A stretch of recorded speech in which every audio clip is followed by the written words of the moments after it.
Sound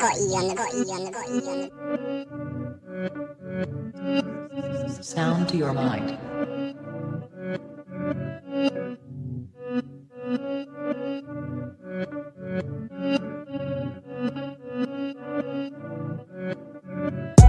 Breathe. I stay quiet as I light on my loud light. Breathe. I balance diet, I'm just trying to get my pounds right. Breathe. I stay quiet as I light on my loud light. Breathe. I balance diet, I'm just trying to get my pounds right. Shouts all on my team, I need more than a mattress support in my dreams. Could grab a few Z's like I'm falling asleep, but I don't wanna wake for the morning grief. Breathe, tears drop to the form in the sea. A broke heart, but it's worn in my sleeve. Never listened, I was warned in my teens, but I still skip school, I was taught in the streets. Ring back, don't call for police. Stand tall, don't fall for the beast. Got issues with trust, so I'm born to believe. We've been a victim of love and now we're caught in it deep. Breathe. Yes, people, what's happening? And welcome back again to Gav Goes In. Obviously, WrestleMania, guys. WrestleMania 42. First watch along for WrestleMania.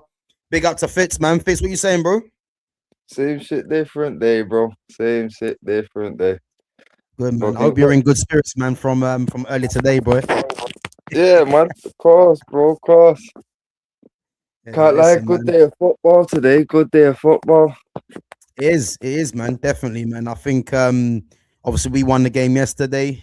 City doing what they had to do against the Arsenal, you know, and obviously WrestleMania tonight, man. So, guys, night 2, WrestleMania 42.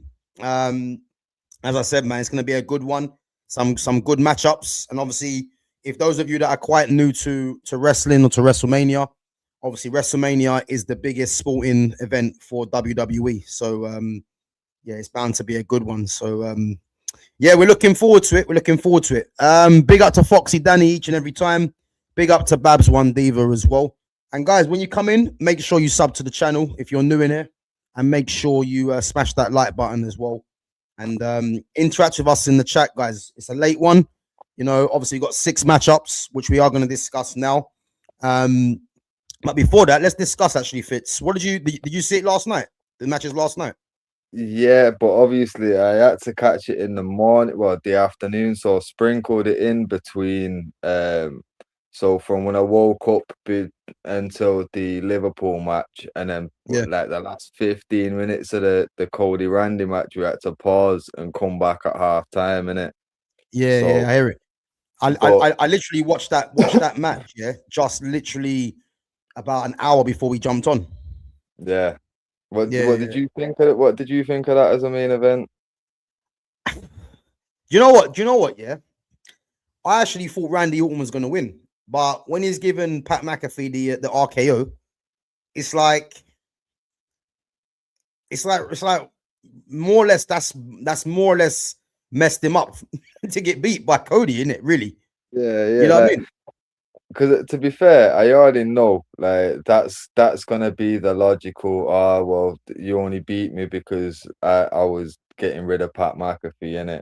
Yeah. But at the same time, like now the logic of all of that was for considering Randy Orton has been one of the smartest heels in WWE. You know what I mean? Like, remember that phase where he was going around just kicking people in the head, putting them out forever? Yeah, the punk kick, yeah.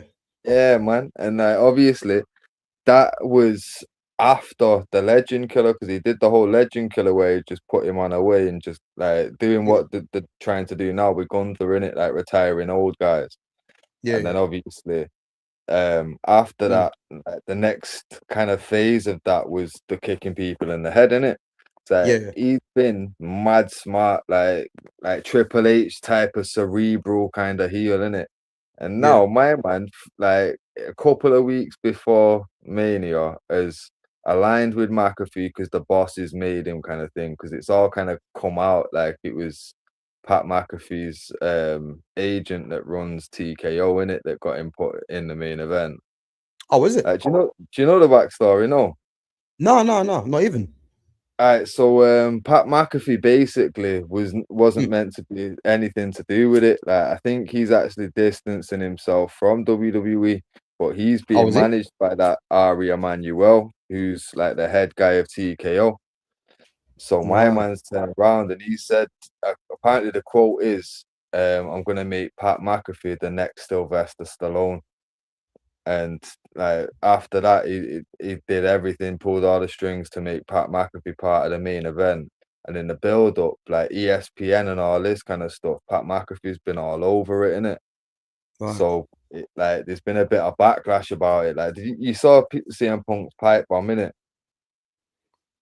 Say again, sorry. The Did what? you see CM Punk's pipe bomb recently where he come out Oh, and he on started McAfee. talking? Yeah. Yeah. So like Mm. when he said that about your agent or whatever, that's what he's talking about. And tell your agent to Oh, cut ticket prices. You know what I mean? So okay. So obviously, basically, so what is CM Punk? Is he being serious in what he's saying to me?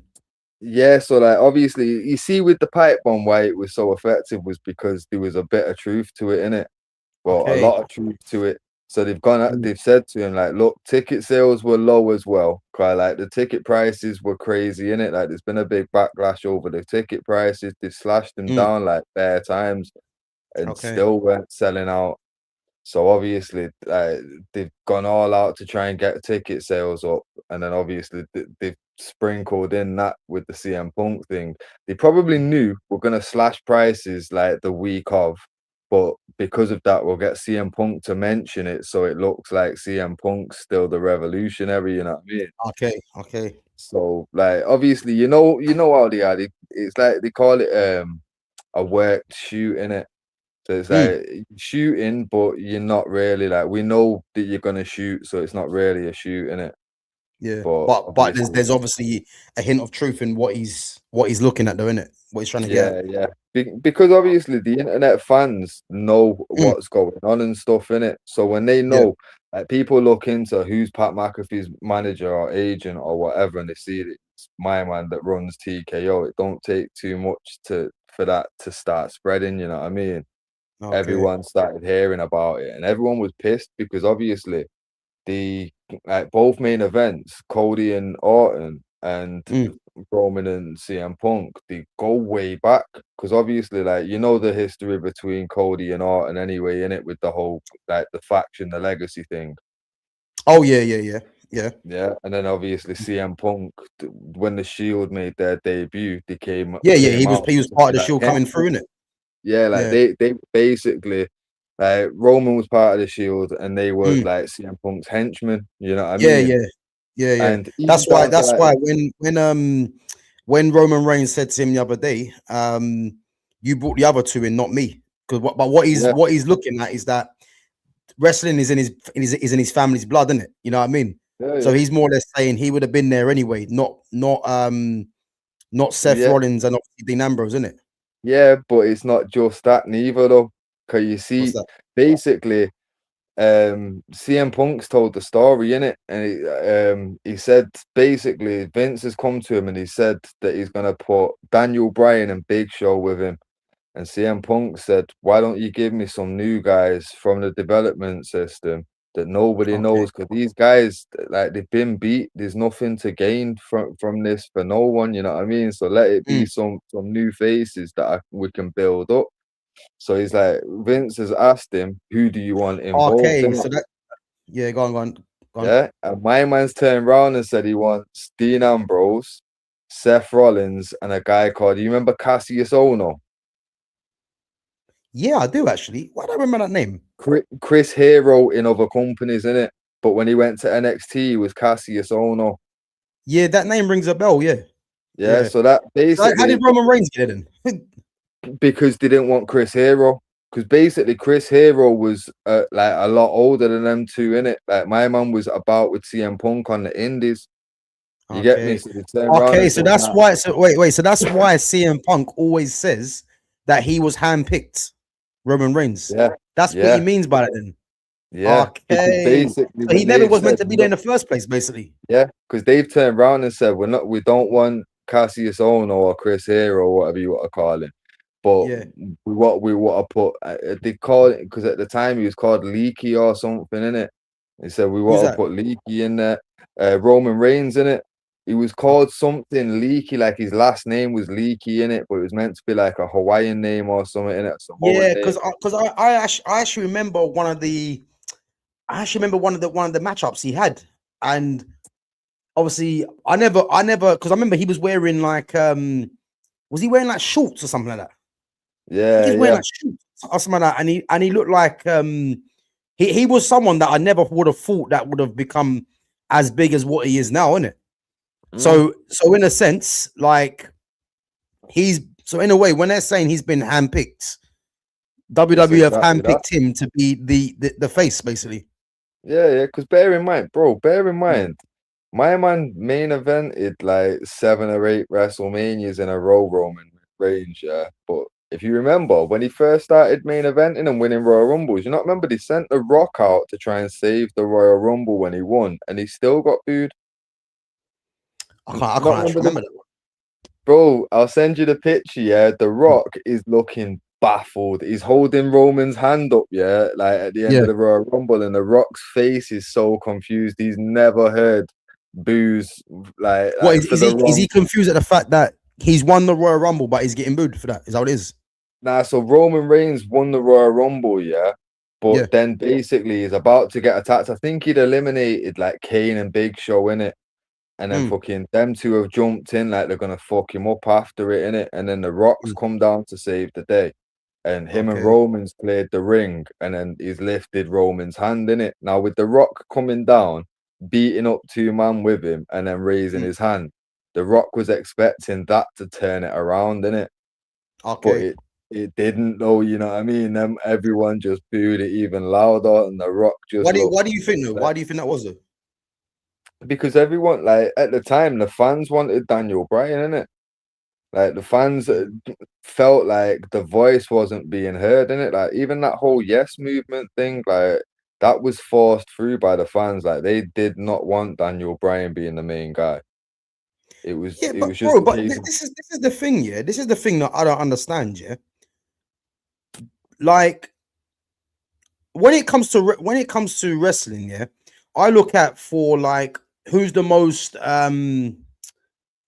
like charisma, you know what I mean, in terms of like I look at like who can carry the company in terms of the face being, you know, this is why I look at someone like Roman Reigns, and then you've got obviously like a Brock Lesnar, Randy Orton, like CM Punk as well. Yeah, I've never yeah, really understood why fans have loved Daniel Bryan, Sami Zayn, and what's his face, and even Cody Rhodes. I've never understood why those three in particular have such a loving from the fan base. What I'm trying to understand what it's based on. no, yeah, they call it indie darlings, in it. Like basically Mm, people that had a massive fan base off the indies, and when they came in, they've just yeah. had like a massive like indie following that just stuck with them in it, and no matter what, Okay. like, and obviously you know how most fans are. Like if you go to an arena, yeah, most Mm, fans won't have an opinion what's going on in the ring, but if everyone's booing, they'll all boo along. You know what I mean? okay. If Yeah. everyone's cheering, they all cheer along. So that small fan base, or that Mm, indie fan base, they do kind of have an impact, like a pretty big impact, because they're the ones that are out there on all the fan boards and all the message boards and okay. making Makes content sense. in it. So Mm, it molds opinions in it. mm, Obviously, when it comes to like Cody and stuff, I feel like it's less off his in-ring stuff. It's more the fact of like my man could have stayed in WWE just doing nothing, just you know what I mean, just getting his little yeah. shitty like jobs here and there, and then next thing you're just fucking you know what I mean, you just retire with a basic career. But he gambled on himself in it. Like when he left, Mm, he famously posted an image of, it was like a notepad, and he just had loads of things that he wanted to do in it, like like tournaments and matches in different companies and shit and certain opponents. yeah. And he was just ticking off things like on the independents in it, and then obviously Mm, ended up being a key part of AEW becoming a thing. So it was yeah. like, well, my man's kind of changed wrestling history by betting on himself in it. So Okay. it's like that, like the ultimate underdog, but he didn't even have to because his dad's Dusty. And Dusty Exactly. at the time was running NXT, innit? Mm, Like, no, like the training side. So mm, realistically, Cody had a job secure just off his name alone, innit? And then when he yeah. left WWE, then man, because they'd had Cody Rhodes trademarked, they wouldn't let him use his own last name. You know what I mean? Okay. So he went like 2 years on the independents just being called Cody. So he So had to come back to WWE and be Cody Rhodes anyway. nah, because because I think he was still just Cody in AEW, innit? No, I swear he was Cody Rhodes in it. If he was Cody, then it must have expired then, innit? But that's what I'm saying. Like basically, he Mm. couldn't wrestle as Cody Rhodes for the first, like, I think it was 2 or 3 years after he left. Oh, So serious? basically, yeah. So basically, they'd left Yeah. him as you can wrestle as Cody Runnels, which is Goldust's last name, Yeah. or just Cody. So he just went with Mm. Cody in it. But You know what's luckily actually enough, mad, actually, yeah? That's actually mad. Well, I remember when Cody Rhodes was first in AEW, yeah? Who would have thought, yeah? He was because he's the one that brought through MJF, isn't it? it was Which like is his which best. is which is which is mad, isn't it? I think they're actually meant to be proper close mates in real life, innit? I think they were best friends, I think. Yeah, because And like I I think. think MJF stabbed him in the back, apparently. Oh yeah. No, that was in the storyline aspect of it, innit? But like in real life, I think they're still cool, innit? Because I know like it must have only been a year or two ago Mm. that MJF was on Cody's wife, no, that Brandy Rhodes on. She's got a podcast or something. 'Cause I seen a short of it. Yeah. But Mm. that was only like 2 years ago or something. So I know that they're still cool. But Okay. obviously, I think Cody must have met him when he was doing his time on the Independents, innit? Right. And obviously, like my man, considering he's only just there, MJF's ridiculously talented, innit? So Cody being an eye for talent and Okay. knowing, you know what Yeah. I mean? He's probably just thought, you know what, this guy's ridiculous, and just took him under his wing, innit? Yeah. But with Cody, I feel like he's kind of different to Daniel Bryan and Sami because them two, it was a lot of the work that they did in a Ring of Honor that got them like Mm. really well known and really loved in it. But I hear it. for me, Sammy was All a right, listen, fucking first match coming up, man. Oba over and Brock, you know. versus Brock Lesnar. To Who you be going fair, with? I feel like because Brock's going until SummerSlam in it. What he's retiring?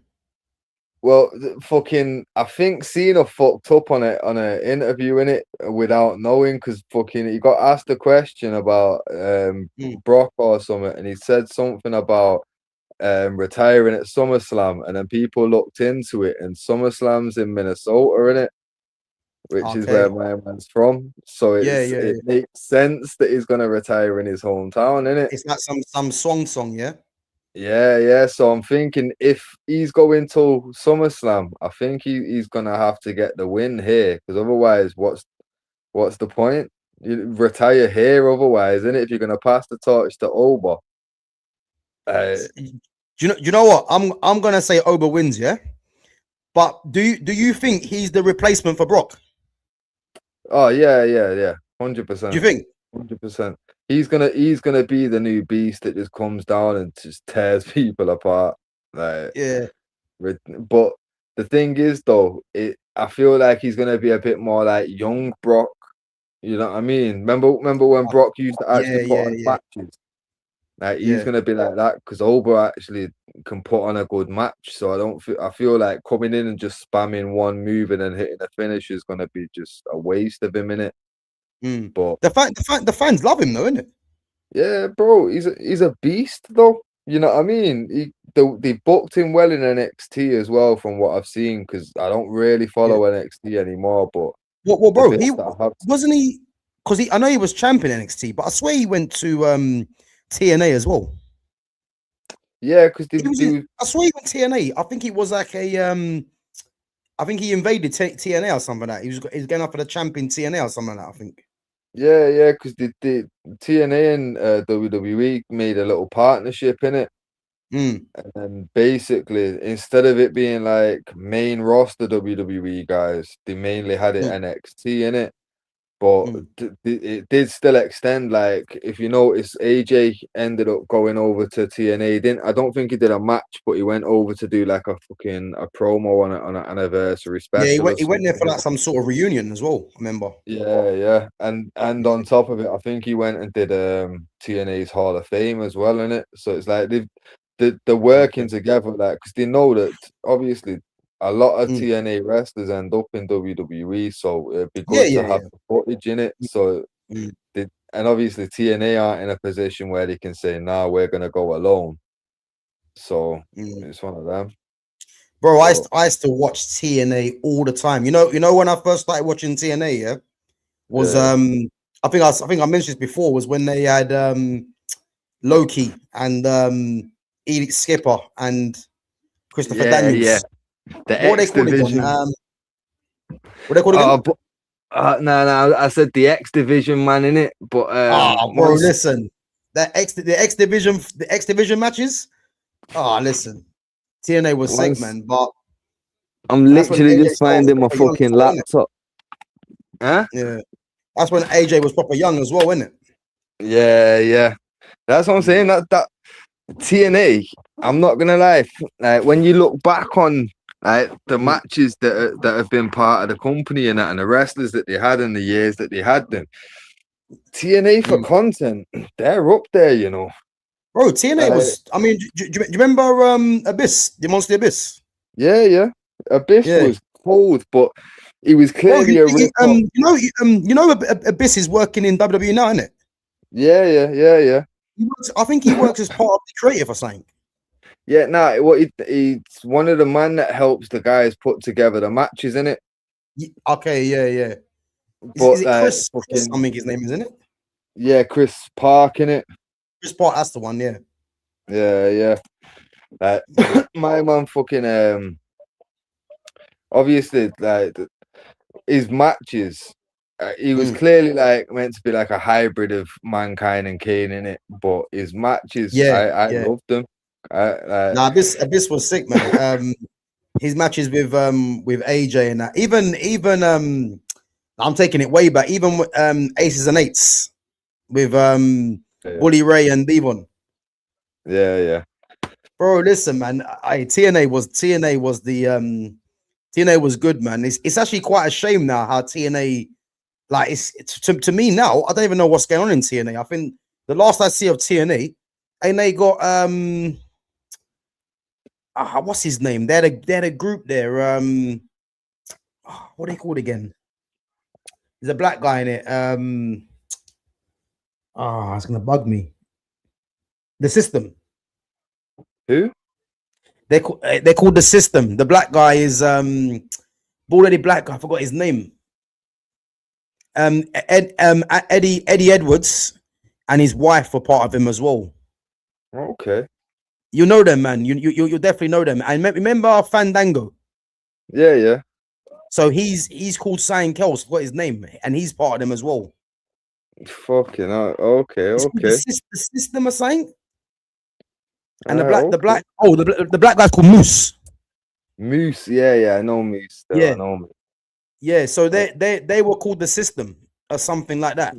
That's the last I see of it, but it's not the same, man. TNA. Yeah. I won't lie. Like I've not bothered watching new TNA for the longest. Like I do watch. I watch a lot of the stuff that's on the YouTube channel because they put all the old stuff on there, innit? Yeah, bro. That's what I do. But again, for me now, yeah, it's kind of hard because even with a lot of the matches, yeah, I don't really watch a lot of the matches no more. I just watch like if they're like you got Punk versus Reigns, you got this match, yeah, but I watch a lot of it for the promos. You know what I mean? Yeah. Like I don't really watch too many matches as it is. Like even the Cody and Rome and the Randy Orton one, I just fast forward that. You know what I mean? Because I can't really watch their matches too tough. Whereas back in the day, TNA boy, I was watching literally the matches full length. You know what I mean? But the thing is now, like even with TNA is not even on TV no more. Yeah. I think it's all online, innit? Yeah, I mean AEW. I mean, I watch AEW like every Friday, man. Because obviously they had the Kenny Omega versus MJF beat him in it. But then Yeah. you know who's champ now, though, isn't it?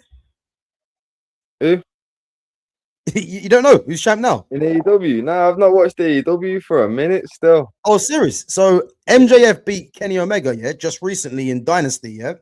And then on the next episode, on the next show, MJF had to defend his belt on the same night, and he just got beat by Darby Allin.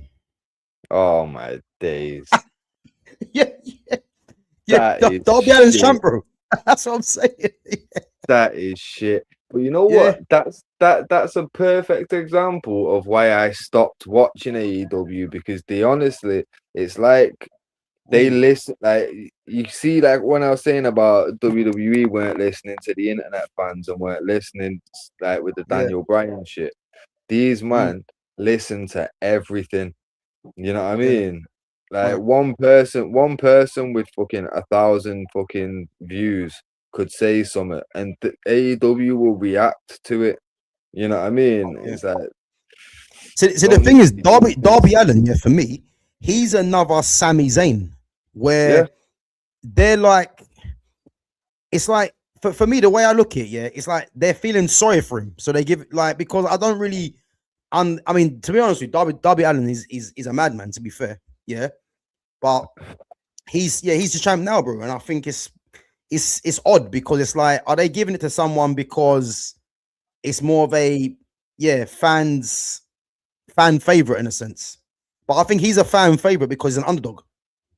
Yeah, not partially underdog because of his size and that, but a massive part of it, like, is definitely, it's like people that are watching it that are clamoring for that kind of Jeff Hardy kind of wrestler. Not it, you know what I mean? He looks like an underdog compared to most other wrestlers, and on top of it, he puts his body on the line every time. He does some crazy stunts, and like it's essentially it's the Jeff Hardy thing in it. But for me, it's a lot stronger with him now. Like Jeff was sick in it. Like everyone loved Jeff Hardy, but with Darby Allin, it's basically because there's nobody doing anything like it. Like Jeff Hardy was doing that during a time when there was a hardcore championship with a hardcore division. You know what I mean? Like he stood out amongst crazy people doing crazy things all the time. Like Darby Allin doing it. His matches are unique because nobody else does that kind of shit. You know what I mean? Like, I saw Darby Allin, he's a madman, to be fair. Bro, I seen him do like a swanton bomb type thing through 2 sheets of glass. Like, obviously the glass is gonna be fake glass in it, but bro, that's a ridiculous thing to even be thinking about doing in a wrestling match. What's it, bro? F5, you see it? He F5'd him, but he's getting straight back up. Yeah. Oh, this one of him is different. Chokeslam. You know what? I think Oba might beat Brock, and that might set off the whole Gunther saying to Brock, it's time to go. Bro, I'm telling you, Oba's gonna beat him, yeah. That could be the storyline, because Gunther's definitely gonna put Brock away. Yeah, he's got him. Bro, he beat him. I told you. Mad. But yeah, that'll be the way to go with it now. That'll be the way to go with it now. Gunther will be saying that Brock's fucking done. He needs to go. Fucking obviously another notch to fucking Gunther's story. The thing is, you know what's mad about that fight, is that I've never seen him dominated like that. To be fair, you could say, like, because Brock's sold for it. Like, Brock definitely likes working with Oba. He definitely likes Oba, innit? You think? Yeah, because bro, if Brock doesn't want to sell, Brock does not sell. You know what I mean? Serious? Bro, yeah, like think back on some matches, where, like, bro, that Dean Ambrose match that he had at Mania, Dean Ambrose had ideas where he was like, yo, he wanted to do loads and all, like, fucking weapons and different things and all that shit. And Brock just said, nope, go out, same old suplex, suplex, suplex. You But, get yeah, me? but why does Brock have that power though? Bro, because obviously when they're putting matches together, like it'll be someone like Abyss that's there that's overseeing things, and then the two Mm, wrestlers in it. Normally mm. they don't want to go too far overhead and go to Vince over every little thing or whoever's in charge in it. So they'll do it where it's Yeah. like right sort out between you kind of thing in it. So And so the obviously, thing is, do you think he declined Dean Ambrose because Dean Ambrose was too like ruthless with with the weapons and that? nah, I think he just didn't like him. You know what I mean? Because like Yeah. obviously you see the way he is with like even the way he was with Seth. Like remember when Seth beat him in that fucking WrestleMania match? Seth beat Brock Lesnar. Yeah, yeah. They had a match at Yeah, I WrestleMania at the remember that start. match. No, well, no, it was only short to be fair. It was where Seth got the nickname the Beast Slayer in it. Oh, okay, yeah, yeah. Yeah, so obviously it was WrestleMania and he's beat Brock in like 5 minutes or something. And Mm. obviously, like that's Brock, like clearly, like he likes you in it. Like, because bear in mind, bro, Brock, like for the longest, because Vince has been in charge for the longest, innit? And you Mm. know that what's come out with the Vince stuff recent, innit?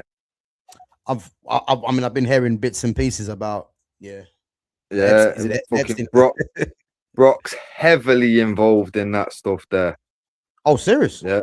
Yeah, yeah. Well, allegedly, according to documents that have been fucking released and stuff from Thing is, courts. I don't really know the ins and outs of what's happened in it. You know what I mean? But Well, long story short, basically, mm, the woman that it's all about, Vince liked to pass her about in it, and Brock was one of the men that he oh, serious. tried to pass her to. Yeah, yeah, and like because Vince Oh, had wait, sent her look. He's taking taking off the his gloves. gloves off. You're right, bro. You're right. He's taking off his gloves and his boots. Maybe this is the retirement. Maybe the SummerSlam thing was like a what do they call it now? A red herring in it. Yeah, Maybe this is he's actually his crying. last He's match, crying. He's crying. bro. Bro, You know what it is? You know what it is, though. Yeah, it's like this is because I think this is the first time I've seen him being manhandled like that. So it's kind of like he's crying, man. So it's kind of like end of an era, isn't it? Because he can't be getting beat like that and carrying on. It's I like the whole hear it. Arsenal gimmick, isn't it? You know what I mean? You hear the fans chanting no though, innit? Everyone was planning like it's gonna be SummerSlam. Like I say, for a couple weeks now, people have had it in mind like it's SummerSlam in it. Mm, So maybe, but again, like they like to put stories out like to make you think something, and then it does. You know what I mean? So it actually has the effect they want it to. Like this is actually a mad surprise, isn't it? yeah. If this is the last time Brock wrestles, this is crazy, bro. Mm. I think it might be, you know. No, yeah, gloves, boots, the lot.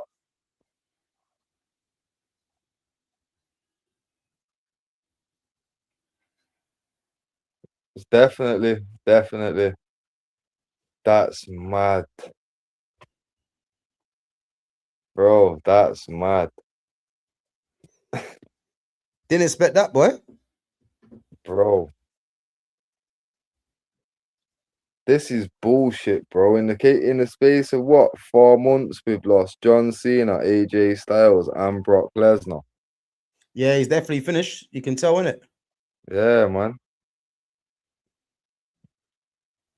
bro. That's You'd have to say, yeah, he's probably one of the most dominant wrestlers there's been, though, isn't it? yeah, definitely. But once he'd gone to UFC and won the heavyweight championship, there was Mm, nothing else that they could do but make him dominant in it. yeah. Who's he gonna sell for?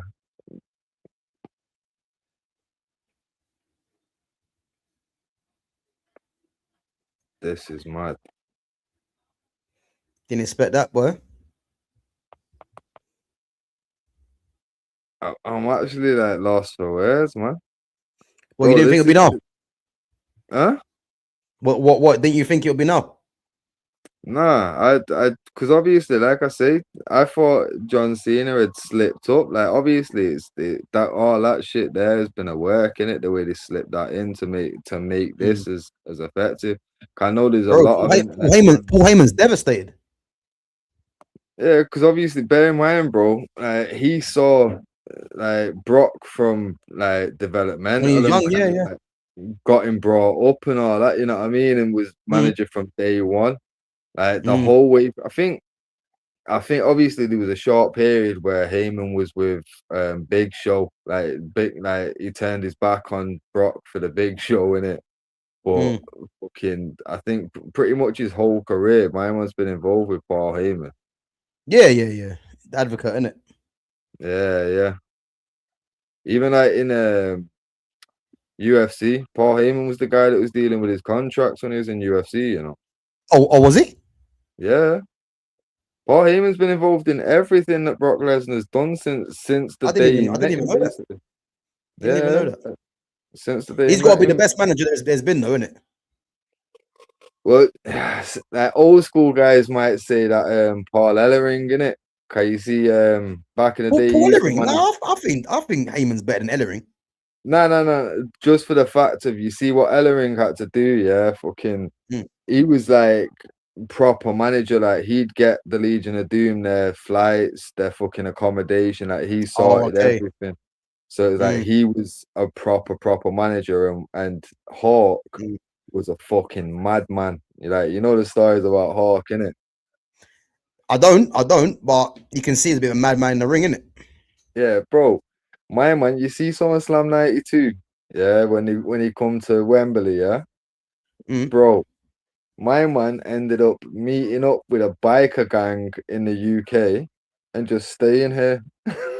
Just quit What do you mean? wrestling, bro. Quit wrestling for like 6 months and just stuck around with the biker gang here. Oh, serious? Swear to God, bro.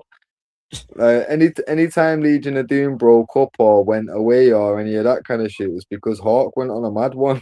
he just did his thing in it, but obviously, Had his own for, ideas. yeah. But for the whole time that Paul Ellering was the manager, never Mm. missed anything. You know what I mean? Like basically, Paul Ellering, I think it was meant to be his last show for WWE. Mm. At SummerSlam in it. Cause they come down with the bikes and no, they had a fucking doll on the bike in it. It was gonna like a puppet, Mm. and the puppet was gonna be the new manager. You get me? So Hawk was like, "Fuck this, I'm staying here." I've met these fellas that are cool. You get me? Like it's fucking Mm. crazy, bro. But yeah, my mum was known for just going off on one and going off on mad benders and smoking crack and all kinds of mad shit in it. So Paul To be Ellering, fair, he looked like a he looked like a loose cannon anyway. To be fair, yeah. you know what I mean. He did look like one of them. 100. You know what? I've got a prediction for tonight. Yeah, you see in the Jade Cargill versus Rhea Ripley fight. Yeah. So what I was gonna say, yeah, but it's obviously not gonna happen. So you know the comeback of Bianca Belair. Obviously she's Yeah, pregnant. Yeah. yeah. So I actually thought, yeah, there's two things I was gonna say in that fight between Jade and Rhea. I thought Bianca Belair was gonna make her comeback in that fight. Yeah. Yeah. But she's pregnant, and obviously she made an appearance yesterday, so that's not gonna happen. So my second prediction, yeah, and again I could be wrong. I've got a feeling, yeah, that you know, Io Sky. Yeah. I've got a feeling she might double cross Rhea Ripley. Possibly. I just But got a sneaky. I got a feeling. I don't know why. I could be wrong, but she might turn on her. I don't know. yeah, no, because to be fair, they've definitely been trying to build up the women's tag team division only Yeah, because they wanted to try and get all of them in WrestleMania in it, and they weren't going to yeah. fit them all in any other way other than like a 4-way tag. But to break them up at Mania, I don't know, Kyle. Yeah, but no. But the reason I say that, yeah, is because if you check it, yeah, Io Sky hasn't got an opponent, But obviously, Io Sky for too long was with Rhea Ripley, innit? And obviously, Rhea Ripley's in the main event. Well, she's in the women's women's title event, innit? Yeah. And I'm thinking, does she turn on Rhea Ripley as a like what about me kind of thing? I hear it. Because to be fair, like I feel like Io, but I don't know because Io's been like as a babyface, she has kind of been properly like embraced, kind of thing, in it. Like the fans go crazy for her same way, in it. But obviously, someone's got to go heel when they do split up. Yeah. But I just feel like Rhea's overdue that heel turn, innit? Do you reckon? Yeah, because obviously, because she gets a crazy reaction anyway, innit? Bro, they love Rhea Ripley, man. They love her. Yeah, but that's the thing, though, bro. Like, there's only so long that she can be babyface for, because it was like the whole thing with Bret Hart, you know, when like Vince basically backed out of the contract and they did the Montreal Screwjob thing. Like Vince basically was like he re-signed a contract with Bret, yeah, and told Bret that he wanted to try and turn him heel now because he felt that he'd done everything that he could do at the time, like on the babyface side of things. And he's like, look, here's like Bret said he didn't want to do it, so he gave him a list of like all the heels and all the baby faces at the time, innit? And he was like, look, you've worked with all the heels. If you turn heel, you've got that list of baby faces that you've had nothing with, innit?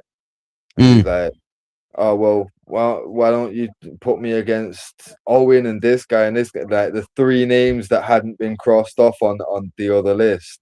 He's like, why don't you put me against them instead of going against like the 15, 20 other people that he had on the other side? Yeah. So obviously at that point, Vince was like, fuck it, we just got to back out of this shit. You know what I mean? But it's like, for me, Rhea, she's worked with all the heels. Like after this with Jade, who else is left on the heel side of it to work with for Rhea? So what you reckon she's gonna turn heel after that? Well, whenever the breakup is, I think it should be Rhea that does it, because realistically, like, look at it like this, yeah. If Io turns on Rhea, looking at the two of them, who do you think is gonna win? Rhea. You know what I mean? But if Rhea turns on Io's now the proper underdog, in it. Okay, yeah, true, yeah. And like, what makes a better babyface than the underdog, in it? And on top of it, like I say, on the back, like for the people on the heel side of things now, after the Jade Cargill feud, who's left on the heels that you'd want to see Rhea fight?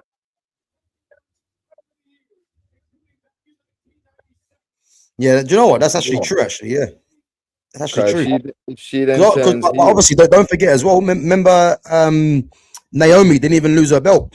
She obviously went away because she was pregnant.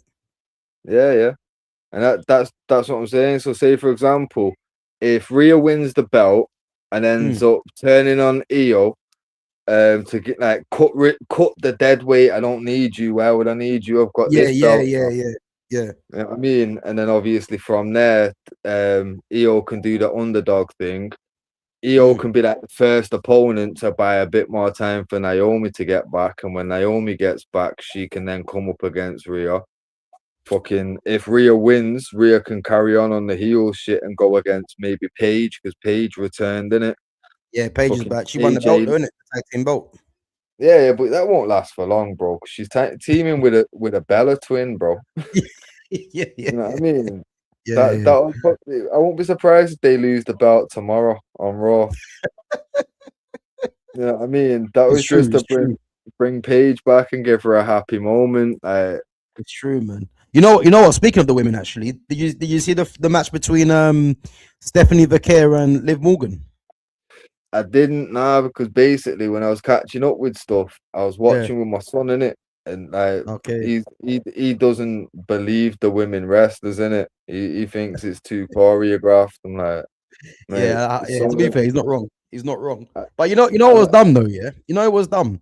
They built this fight up so much, yeah, all for it to end with um with Raquel Rodriguez and what's her name? Who's the other one?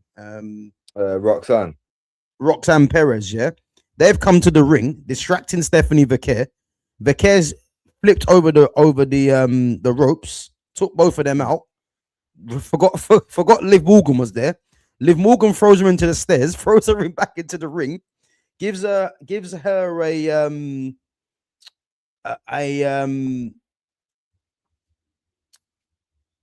but basically she jumped off the top rope. I can't remember what move she used, but then gave her the oblivion at the end and beat her for the belt. But the thing is, it didn't make sense. I'm thinking to myself, it's like I'm looking at Penta. He's got the Shao Kahn mask on. Yeah. Bad boy, that. Yeah, but I'm thinking to myself, she's got two helpers out there, yeah, and no one come to Stephanie Vaquer's side, and she loses the belt, and they build it up. They build it up so much. Yeah, but to be fair, like I felt like the matches that I did see fairly disappointing endings. Like the only one that for me was anywhere half decent was the Drew and Jacob Fatu match.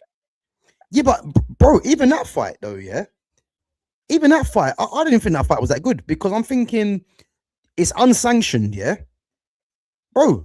They won't even know blood. Yeah. Bro, and you know what pissed me off, yeah? Like, obviously, like I say, the finish was decent, you know what I mean? Like, the timing of the spots, like, obviously, when Jacob got knocked off the top rope and did, like, the flip into the table. The flip into the thing, yeah. You know what I mean? Like, from there to the finish I thought, was well done, you know what I mean? But the rest of the match, like I remember saying to my son, like, did Drew really try to blind someone with a fucking wrench pressed down in his face? Like, this doesn't. It was a toolbox. Don't tell me they weren't a screwdriver in there. You know what I mean? But what the things he got hit with the box in it.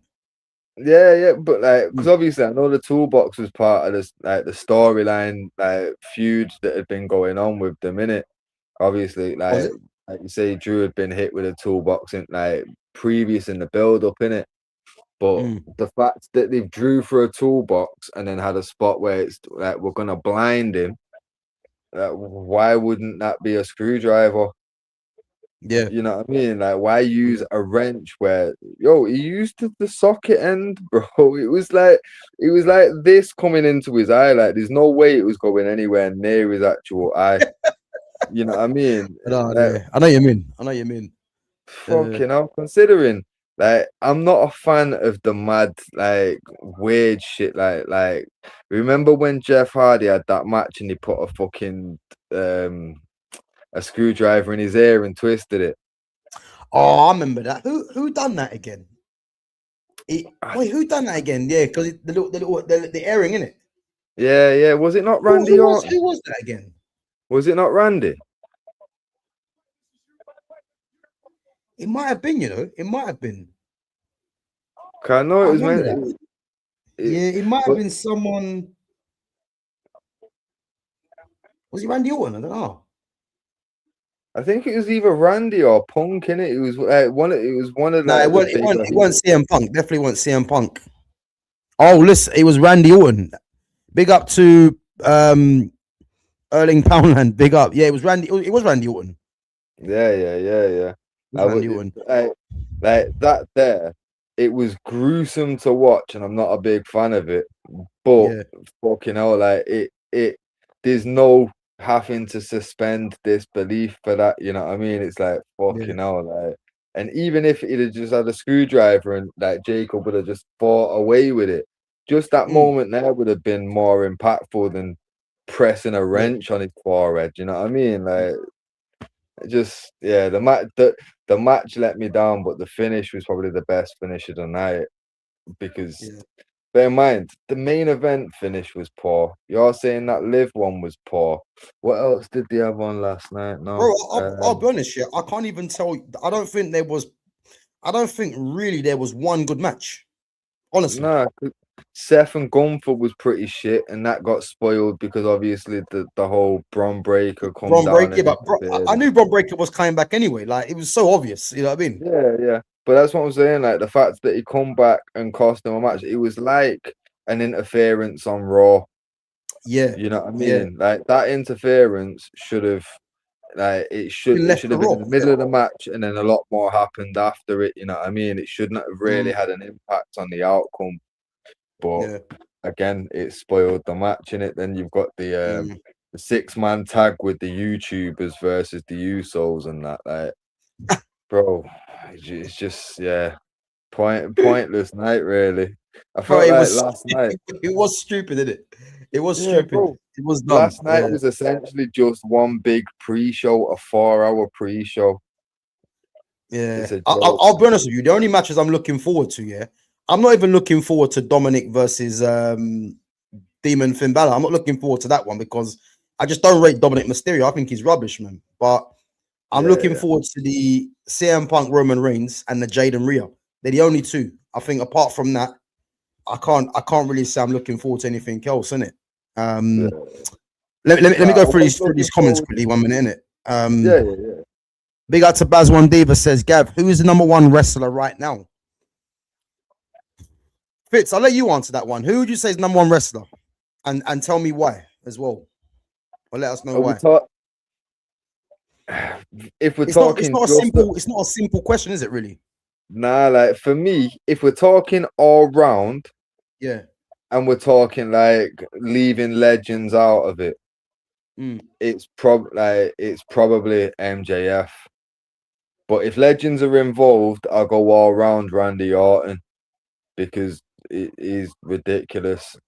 All right. Why is it MJF first and foremost? Because he's the only one that's got the levels on everything. Like the charisma's there, the promos there, the in rings there. You know what I mean? Do you reckon he's that good in ring then? Yeah, because obviously for me, it's not just a case of like how athletic somebody is. Like it's the selling. Like you see the dog collar match with CM Punk. Oh yeah. That seeing how he sold in that match, that there sold me on him. So like, this guy knows what he's on. You get me? Like that match felt like a throwback to like when Brett and Austin was having their feud. You know what I mean? Like it felt real. And obviously, like back then, I was fighting people that were saying wrestling was fake. You know what I mean? But nowadays, I'm like, right, okay, I know what it is, and I was still heavily invested, and still, but like felt like, yo, not like these men hate each other, but I felt like, yo, that hurts. I don't care what anyone says. Like, yes, they can know it's coming, but there's no way that doesn't hurt. You know what I mean? And MJF the thing is though, like obviously. Because because MJF he always builds himself up in it, yeah. But I've never really got why he's meant to be this good. I mean, in terms of on the mic, yeah, the only person I've seen better on the mic is CM Punk. Because MJF on the mic's ridiculous. You know what I mean? Yeah. But I remember watching back the on AEW, innit, when him and Punk were going head to head. Yeah. The promos. I've got to watch that again, man. I've got to find that again. But that's the thing, though. You see, with obviously with MJF, like for me, the selling part of it is such a massive thing. Like, look at this ladder match here now, yeah. Like, I really highly rate that Javon Evans. Right, like so I think he wins this. I think he wins. Surprised. He's definitely. I was going to ask you for your prediction, and I was going to say him. Yeah. To be fair, if it's not him, it's staying with Penta, innit? Yeah. But I've got a feeling he wins this. Yeah, I feel like they've been building him up. You know what I mean? Yeah. They really have been building him up. But you know what though? He's the youngest as well, isn't it? Yeah. but who's the there's a kid in TNA that's I from know exactly. Yeah, Birmingham or something. I knew he was gonna say his name, yeah, because he's just like him, and that's Yeah, like they had a match Kevin on Knight. Raw not too long Kevin ago. Knight. Kevin Knight. Nah, I swear it was Not Kevin Leon. Knight. Is it not Leon something? Oh, He had a match on Raw. Leon Slater. That's the geezer. Yeah, he's from Bradford. Yeah, Bradford. Okay, yeah. Leon Slater. Yo, Yeah. because my man, the first I seen of my man, yeah, Mm. he come out on Raw in it to face Javon Evans, and bro, they had like a Ooh, 20. Leon Slater. Yeah, man, Leon Slater's in TNA in it. yeah, he's in TNA. Yeah. Yeah, but that's what I'm saying. He come over to like and had a match with fucking Javon on Raw. Mm. Must have been about 4 or 5 weeks ago now, innit?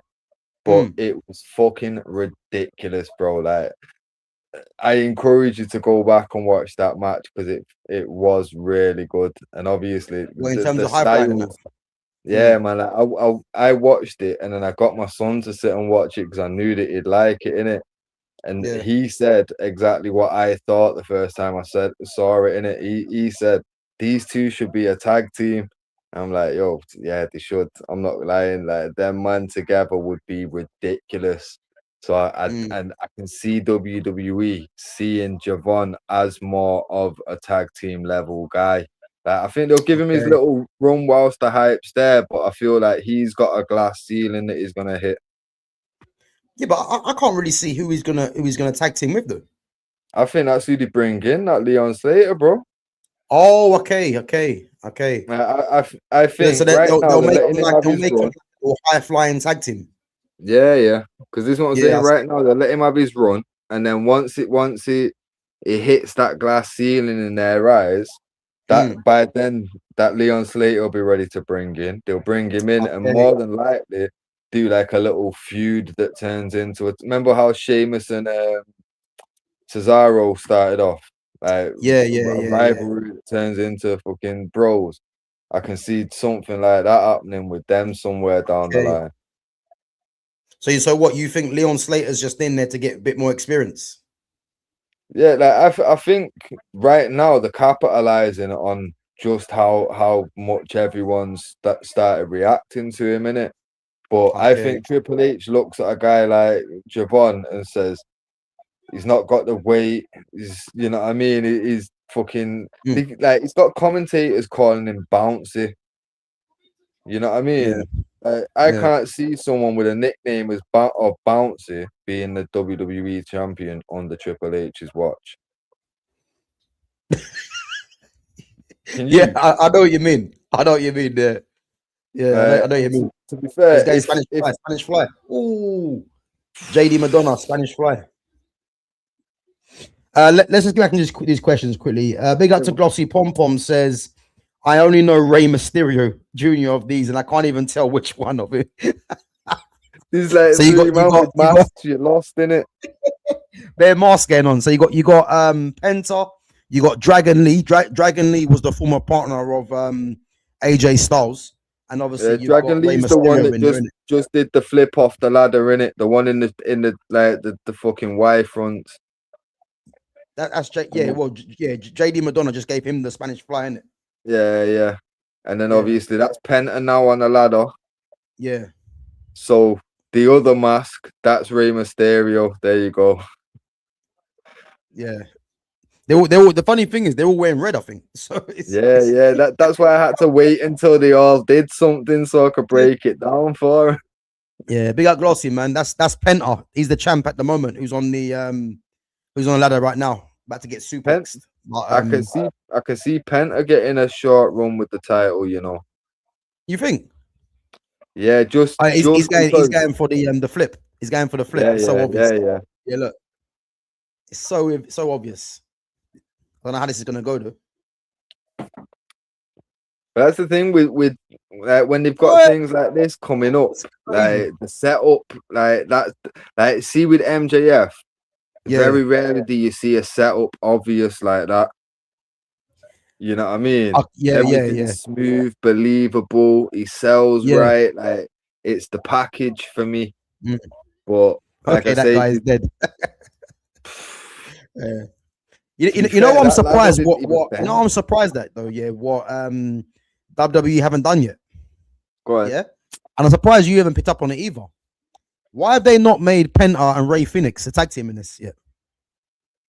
Because I think they've seen, like, because Penta come in that little bit earlier. They've seen Yeah. like the reaction to Penta, and I think they now, because bear in mind, you see, like with Eddie Guerrero and that, they know making Eddie Guerrero champion when they did that opened up a whole Latin market for them, innit? And having Yeah, but don't you think if they was to put the two brothers together, that will gain a lot of attention, huh?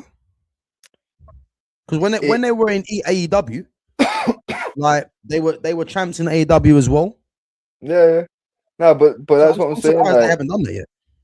no, because this is the thing. Like, look at the long game of it now. Yeah, say like Mm.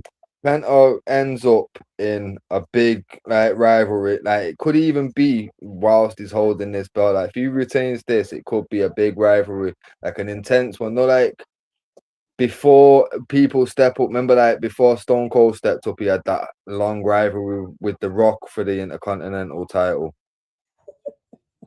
Bro, that was ridiculous. Mm. That was ridiculous. You see that? Yeah, that stopped me mid-sentence. I'm not gonna lie, that was crazy. The diamond cut off. Yeah, bro. That's crazy. Are two of these brothers? Nah, no brothers in there, man. They're all luchadors. They're all from Mexico. So you got Rey Mysterio, Penta, who's the champ, and Dragon Lee. I think they're all from Mexico. Mexican Destroyer. But this is the thing. I think they see Penta as the next Ray. You know what I mean? And like Ray didn't. It's so obvious, isn't it? Yeah. Yeah, but the thing is, Ray didn't spend a long time as the main champ, but they made him the main champ for a short time just to elevate him that bit higher, innit? Yeah. But I think what happens is it'd make more sense to do it when. Nah, bro, Penta's champ. No. JD's coming in. JD's coming in. Nah, Penta's retained, bro. Yeah. I'm surprised, you know. To be fair, they're the best matches. If you're gonna lose the belt without losing the belt, that's where it should happen, innit? I thought Javon Evans might have won that, but yeah, Penta won it. Like I say, he's bouncy, man. He might not hold a real title for a bit. I know exactly what you mean. Yeah, I know exactly what you mean. And the thing with that kind of stuff, yeah, you know, the commentators, like, I know now it's not as bad as when Vince was behind the scenes, like he was controlling every word in it, but you know Triple H's give keywords, like especially a nickname for someone. Like there's input there. That's not Michael Cole's call, that. You know what I mean? You know what? I agree with Glossy Pom Pom. You hear it. Yeah, bro, I agree with Glossy Pom Pom, yeah. I saw better ladder matches back in the day. I agree. And you know what? I think it's actually disappointing because I think some of the moves they do in ladder matches now are better, yeah. But in terms of the excitement, I think he's probably better back in the day, man. Like, I mean, Shawn Michaels, Razor Ramon. I mean, they weren't doing any of these kind of moves. You know what I mean? But I mean, that Mexican Destroyer is ridiculous. Yeah, nah, but the thing is though, that's the thing that I was touching on with the MJF thing. You see, with these man, like it's spot. There's no, it's not like he's fluent. He's fluent. Yeah, but it doesn't really flow. You know what I mean? You could chop this up into clips very easy. You know what I mean? But certain matches you can't clip it because it's like where you've got to wait until there's an actual break in the action. Like fucking back in the day, there was actual storytelling in the ring. Like now they tell the story and then they have a match. You know what I mean? The story used to continue in the ring during like the 90s and early 2000s and that, like. Remember Stone Cold and Bret Hart at WrestleMania 13? Yeah, them man went in Stone Cold's the bad guy. Bret Hart's the loved good guy. Yeah, they went Mm. into the match, and because of what happened in the match and how it finished and everything that happened before Bret went to the back, people was booing Bret and cheering Stone Cold on their exits. You know what I mean? And then the next night on Raw, it continued, and Bret was now the bad guy, and Stone Cold was the good guy, and the whole narrative had changed round. But the story, that key part of the story, happened in the match. You know what I mean? Like nowadays, they'd have to have it blatant in a promo or have someone get jumped backstage. Like Bret, now if that happened now, Bret Hart would just attack Stone Cold backstage and throw him into a door or something, and that you know what I mean? That'd be it. Like The thing crazy. is, when Bret Hart spat at Vince, yeah, you reckon that was real? 100%. Yeah. 100%. Cause that's the thing with that, yeah. Like the spit could have been faked, but the fact that as soon as he did it, he followed it up, like doing the WCW and that. Yeah. Nah, because at that time they were properly in the Monday Night Wars, innit? And Bro, they were listen, also that was when wrestling was at its best, you know. I'm telling you, man. 100%. But That's when it was at that's its the best. thing. There's no Monday way. Night Wars, yeah. You know what I mean? So in a sense, Vince basically screwed Bret Hart because what was the main reason for that again? So basically, yeah, Bret had agreed to the Vince was cancelling the contracts, and Vince kind of helped him get more money with WCW in it. But Vince had a part in Bret's contracts where Bret had like final say in his creative control for his last 30 days. Just so basically you can't have him losing to fucking Brooklyn Brawler for 4 weeks to just make him not worth anything, innit? Brooklyn Brawler. I forgot about that guy. But He was on the same level as that Repo man. yeah, cause this is what I'm saying, though, bro. Like certain guys, like on the way out, you know what Vince does a minute. Like, see how he did fucking Dean Ambrose. Like, you know what I mean? Like, man, Wait, just, what did he do to Dean Ambrose again? basically, didn't Dean Ambrose lose 2 weeks, like 1 week, and then the following week to Nia Jax? What? I swear Nia Jax beat Dean Ambrose twice on Raw before he left. You're taking the piss. I swear down, bro. Obviously, and then just before he left, he milked that little last bit of Shield money that they could get in it. It was crazy, but like Vince has been notorious for that shit, bro. Huh? Vince is a demon for doing that. Oh, bro, yeah, bad guy, bro. But he's known for doing that kind of shit, innit? And like hiring people. He couldn't sign Dean Ambrose to a new contract. Is that what it is? No, Dean Ambrose basically, because Vince didn't like take him serious and that, like he wanted to do that hardcore stuff in it. Like he's been doing that for years. But obviously Vince was like, no, we're a family company now. Like this is what we do. Like you missed that era kind of thing. You get me? And bro, imagine imagine New Jack in WWE. Bro, I'm not gonna lie. I know for a fact. I know for a fact it could have worked though, bro, because I've got a theory on it. Like before he went to TNA, would you have ever thought that you'd see him in a fucking paddling pool with Shark Boy playing board games? Who's that? New Jack, bro. He was in a shark pool with. Sorry, bro, he was in a pool with Shark Boy. What? Bro, he was doing segments playing board games with Shark Boy. Him and Shark Boy was a tag team for a little bit. Nah, no way. No I swear way. down. He did like a whole comedy thing with him where he's the serious, like straight guy to the comedy act, and Shark Boy's the bro. It was joke. It was joke. He had Shark Boy come into the ring wearing fucking armbands and shit. Like it was fucking nuts. That Shark Boy used to kill me, you know. He used to kill me, that guy. Bro, this is what I'm saying. Like, I don't mind like when you know that this guy's just a comedy act, like cool, innit? But it hurts when it's someone as good as like R-Truth, because you know R-Truth could be serious, innit? But Bro, Shark Boy, the for thing me, is, yeah, I just don't understand, yeah. How has our truth, yeah, gone from someone that's looking like he could be serious, yeah, to an absolute comedy act? He must be getting paid ridiculous money to be this, you know? Because bro. I just don't get it. Like, he's not a serious guy. I mean, yeah, he's No. tag team champion with Damian Priest, yeah, but it's just like, to me, he's just a clown. Like, I just don't understand how he's gone from when he first came in being serious to being what he is now. I tell you the truth, from like it's what they see in you in it. Like once Mm, they saw that he can do some funny shit, that's all he yeah. was ever gonna be in it. Like Mm, fuck that. Now we know that you're capable of doing that. That's all we're gonna get you to do. Because, like, to be fair, it'd have been something as simple as Vince just found our truth shit hilarious. So that's it. You're gonna do that forever now until I yeah. don't find it funny anymore, innit?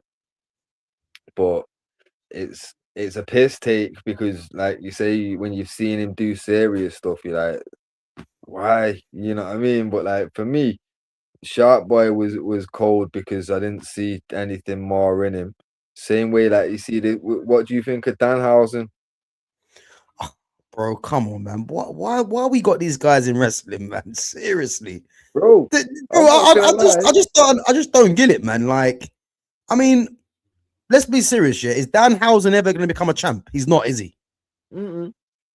But that's the So thing for me, as long he, as he's Shark because the thing Boy, is that Danhausen was in AEW as well. yeah, yeah. But that's the thing that you seen how WWE's been using him in it. A clown. Yeah. Basically, yeah, he's just doing. But all he's doing is he's going up to people backstage and just doing like comedy shit. But when people reject him, he's doing the curse thing, and it just so happens that they're losing that next match in it. Oh, I ain't So, got time for that, man. but I ain't this is got the time. thing though. But here's the thing though, bro. I've not seen him have a match yet.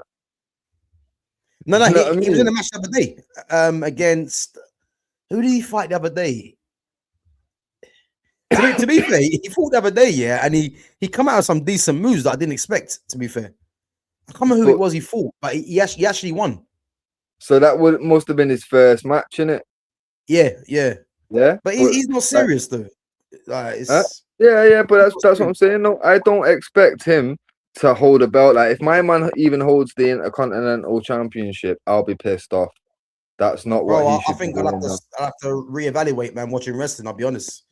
100%. But the thing is, as long as he's going to stick to me, yo, he can do a match on Raw every 2 months and just do little segments backstage. When you know Dominik's gonna lose this week, then cool, let him do a little something with Dominik and curse him and let that whole curse thing work. You know what I mean? Cause people Yeah, are loving it. Like I'm hearing that, like when he's saying it, the crowd's going along with it loud. And like, I think for like when he joined like WWE, pretty much since then he's been the #1 merch seller. who? Like his Danhausen. shirts, yeah, bro, his shirts sold more than everything else. Bro, on that note, let me go toilet, man. I can't take this seriously. 1 minute, 1 minute. I'm coming back. Yeah. Yeah. There's a question in. They've got multi-million-pound sponsors. They couldn't have New Jack. Answer that one until I come back in it. Nah, to be fair, that's the thing. They could have. If you've seen New Jack like in TNA, he was capable of doing the comedy, more than capable of it. And to be fair, like there was a story that was told that New Jack came in to do a trial back in the day. Like this was before Owen Hart had passed and stuff. And like basically something along the lines of he got told not to speak to Vince, and when he saw Vince, he just walked over and introduced himself and that, and like everything was polite, but apparently he must have rubbed Vince up the wrong way. He never got his match. He just got paid and he left, innit?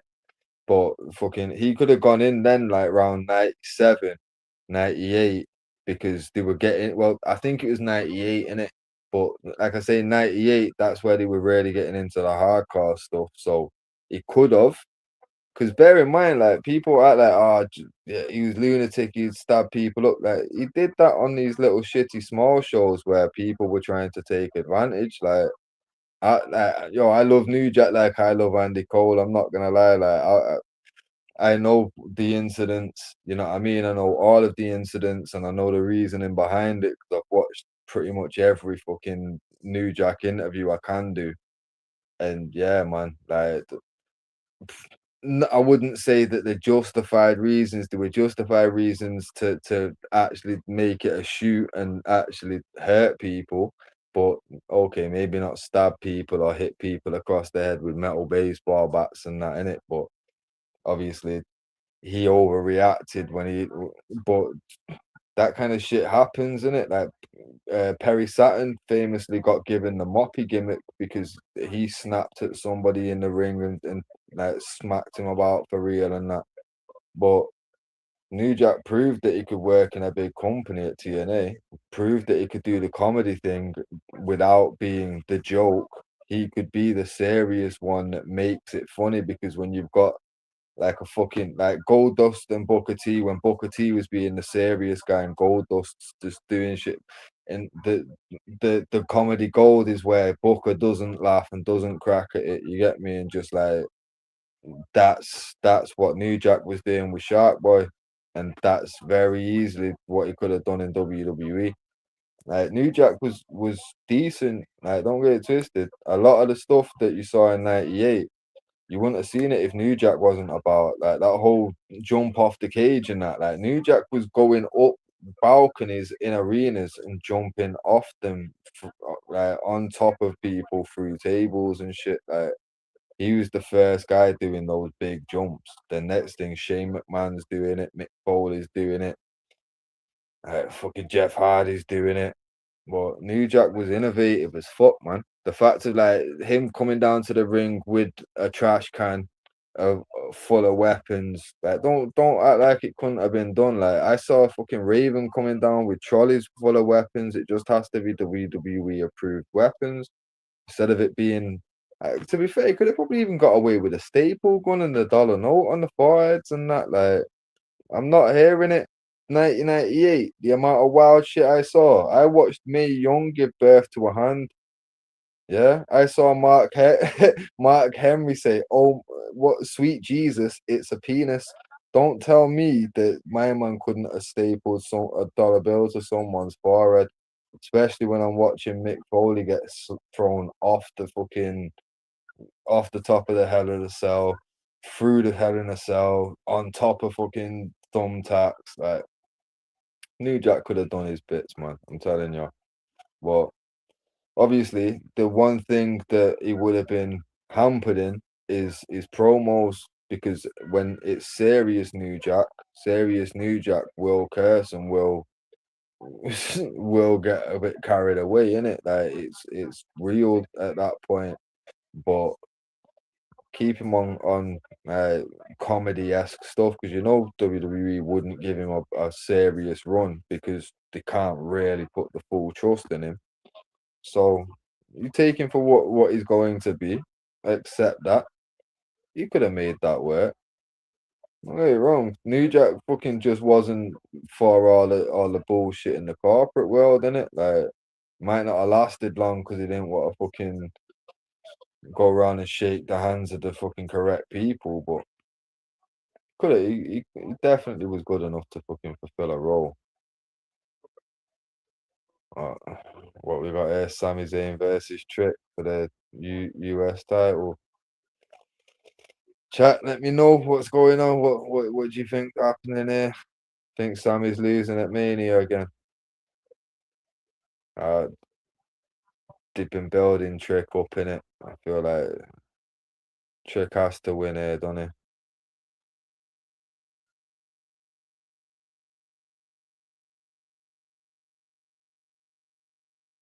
Wait.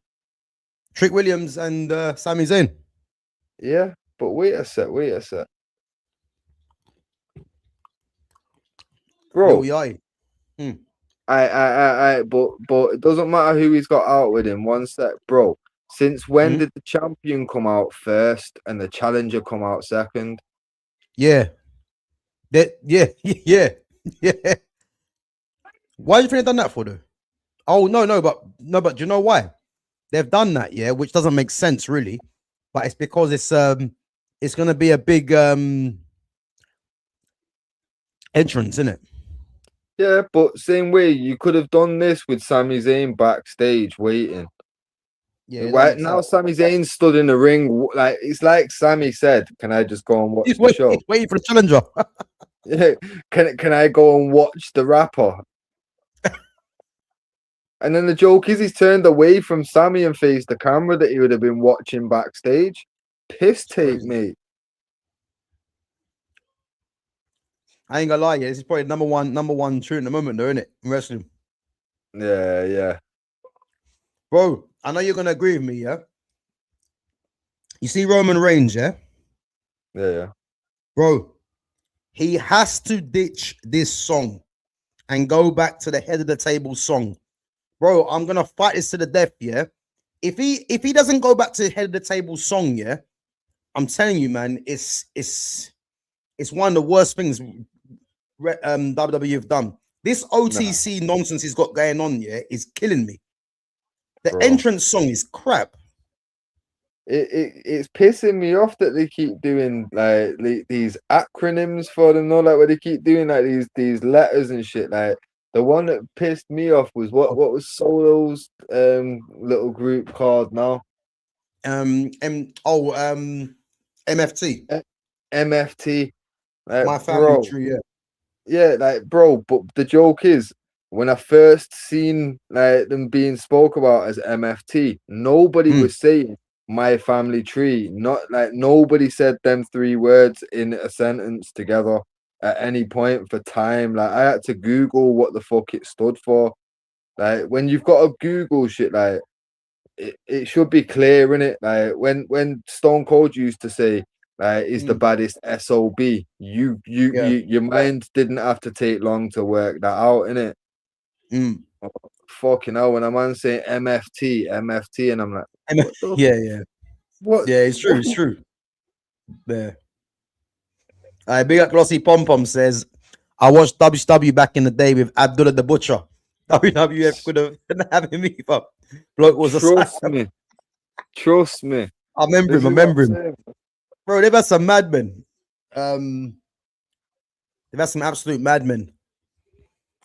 Brooklyn Brawler, man. Bro. This guy's got a wedding dress, string.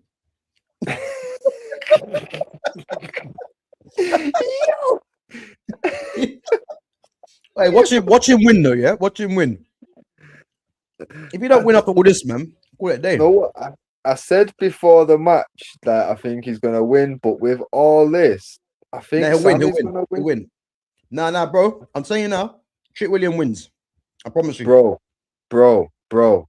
Let's not forget, Triple H one time came out like to the a mini concert with Motorhead bringing him out, yeah, and then still went on to lose the match. Like his entrance was like 3-4 times longer than the other entrance, and still lost that bitch. Bro, I'm saying you now, I hear it. The reason I'm saying Trick William wins, yeah, is because they're trying to build him up to becoming a world champ. Yeah. Now, to be fair, just before you got back, that's what I said to the chat, innit? Yeah. I think it's gonna be Trick Williams for this one because they've been building him up in it.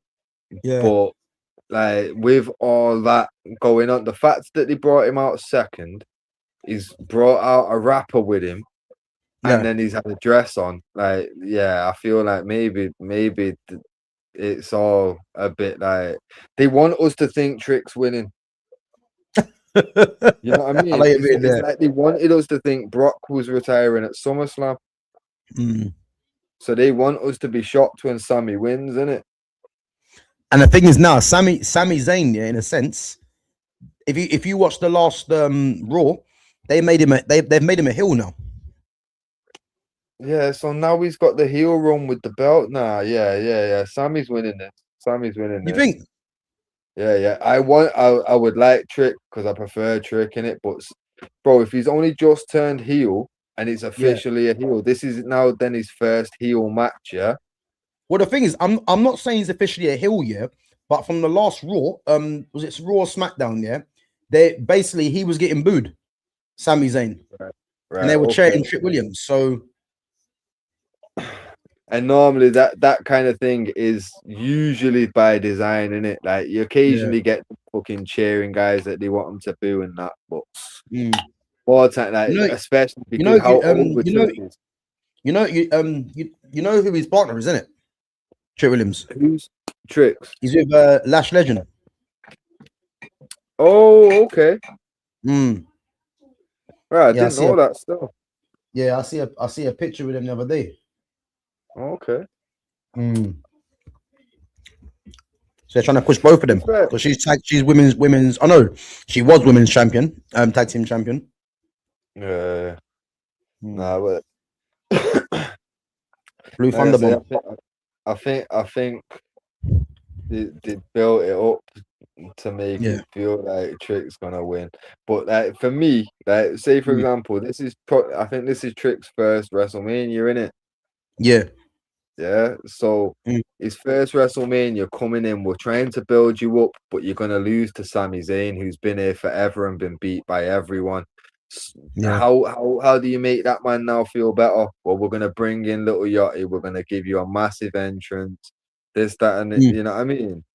We'll even put you on like we'll bring you out second, like giving him a massive build up, so he's still got that WrestleMania moment. He's still got, you know what I mean?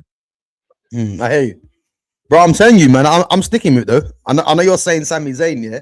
I think Trick Williams is gonna win. Yeah, no, don't get me wrong. I want him to, but I just when I start thinking who's gonna win, I'm trying to think like 6 months ahead because I know that that's what they're trying to do. You know what I mean? Yeah. So for me, I'm like, right, if Sammy's basically turning heel, like, look, he's just got knocked Little Yachty over, and now he seems like he's getting booed for that. Yeah, he's just whacking him up. Yeah, he's a heel. So, he's a heel now. He's heel, you get me? So now this is where he cheats to win. Trick then turns full babyface because for a bit it's been like he's been that in between a heel and like, Jade, but he's been acting heelish, innit? So well, the thing is when he first attacked Sami Zayn, yeah, you would say that he was the heel and Sami Zayn was the face, yeah. But then he was still getting cheers from the crowd even when he was doing that. Yeah, you see what I mean? It's like because and that's more to do with the song. You know what I mean? Yeah. So, well, that's the thing though with Sami. Like now, like what I said with Rhea before. Now he's just turned heel. He's got a whole list of people that he can fight now with that belt. I don't think he loses it. Let's see, boy. Gavin Fitz, how long have you been WWF fans? Well, listen, WWF, it was back in the day. It's called WWE now. But yeah, I've been WWE fan since the longest, man. Since I was in 8, 9, probably something like that. Like, I've been watching WWE like from the Hulk Hogan's and Yokozuna's and that, you know. So ever since then. Tell you the truth, I go way back. Like, yo, check this one, Gav. You will appreciate this. Go on. Not Game Boy Color. Remember the original Game Boy? Yeah, come on with the big buttons. Yeah. So yeah, come on. I like basically every weekend, like I was in a pub in it. Like my pops took me to the pub because it's either go to work with my mum or go to the pub with my pops in it. So I go to the pub, but there was a next kid there that was like he was like 4 or 5 years older than me, but his family was better off in it, so he had cool shit that he could bring to the pub. I just came and was getting cokes and a game of pool in it, but he'd come now, with a Game Boy, and he had the wrestling game on there in it. But it only had like 6 wrestlers. It had like $1 Million Man, Hulk Hogan. Like, I remember that, man. Macho Man was on there as well. Yeah, I remember. Bro, so I must have spent the whole day just busting that up with my man, yeah. And as soon as I've gone back home, I'm just burning heads out about wrestling. From there, I just everyone was just giving me like, oh, I've got my so and so's got an old tape. So bro, for years I must have had about 50 VHS sets, like cassette tapes of old wrestling in it. So I had like all the late 80s, early 90s stuff of like Macho Man, Ultimate Warrior, and that. But like that was all I knew. And like I didn't even watch it live until like 97, and that was when I got my first ever like cassettes of like current at the time wrestling. Bro, for the longest I must have been watching wrestling for about 3 years thinking Ultimate Warrior is my favorite guy. Then when I started listen, watching, bro, he was the one. He was the one with that. I remember, I had a it was called an Amiga. If you remember Amiga. Yeah. And the first wrestling game I played, just like what you said was 6 wrestlers, I had Ultimate Warrior, Hulk Hogan. Bro, what I tell you? What I tell you? I told you. I told you, innit? It's so obvious. Okay. I told you, bro. Now, to be fair, I did say, ask the chat, man. Chat, back me up. Did I not say that they've been building up Trick? He should be the winner, but I just thought so with all that they just did, I thought that was like, nah, they're gonna do that shock swerve shit in it. Yeah, it was obvious he was gonna win it, man. But yeah, just going back to what I was saying, So and I used to I can't remember other wrestlers that were on it, but I used to always pick Ultimate Warrior, and his tag partner was I used to pick Hulk Hogan, And I remember, and that's the first time I played a wrestling game, and I used to always get to a certain part of the game. So when you beat one tag team, you go to another, And I couldn't beat Legion of Doom, Road Warriors, and I had Ultimate Warrior and Hulk Hogan, And I kept thinking to myself, why can't I beat these guys? And back then, I just picked 2 guys that I just thought, I should pick these 2. Wasn't even thinking about it, And I could never get past Road Warriors. That's what let me know about, okay, so they must be serious then. And that was my first ever experience of playing wrestling games. And then from there, No Mercy, WCW versus NWO Revenge. Bro, wait. You just skipped. Warzone. Yo, but even before that, you skipped one. Gone. On the original PlayStation, early days. It's like an arcade style. What's it called again? Remember it? In Your House. Listen. In Your House was the one. That was the one. Cold. Where they all had the little custom background. It was like a fucking a Street Fighter. I forgot about In Your House, That was cold. That is crazy. Because that had like Owen Hart. That was the first one that had more than like 6 wrestlers on the game, in it. Like that had like it must have been like 12 guys, but it felt like 100. Like you had Owen Hart, Bulldog, you had Razor Ramon. Bro, you're bringing me back, man. You know what it is, I've literally totally forgot about that. I've totally In Your House was the one. Yeah, when I think about it, In Your House was actually sick. When I think about it now. Trust me. You know what, bro? I'll never forget it simply because that was like when fucking obviously because that was my dad's friend's son in it. So obviously I'm going around and having to get babysat occasionally, or sometimes when we got a little bit older, it was one of them where it's like, right, fuck it, I'm gonna go back to Stevens and play computer in it. So we go back to his and just like parents didn't know, but we'd smoke up and play games in it. Bro, fucking obviously sat there playing In Your House for hours, bro. Hours to the point where my man just turned around and said, bro, do you want to just borrow the game? I was like, yeah, go on, man. I know them ones. You know what I'm gonna say though, before I go on to the question, you might disagree with this, but the best wrestling games weren't even on PlayStation, bro. It was on N64. Yeah. Bro, the N64 wrestling games, No Mercy and WCW versus NWO Revenge. I used to murder people with Sting, I was Sting. Scorpion Deathlock.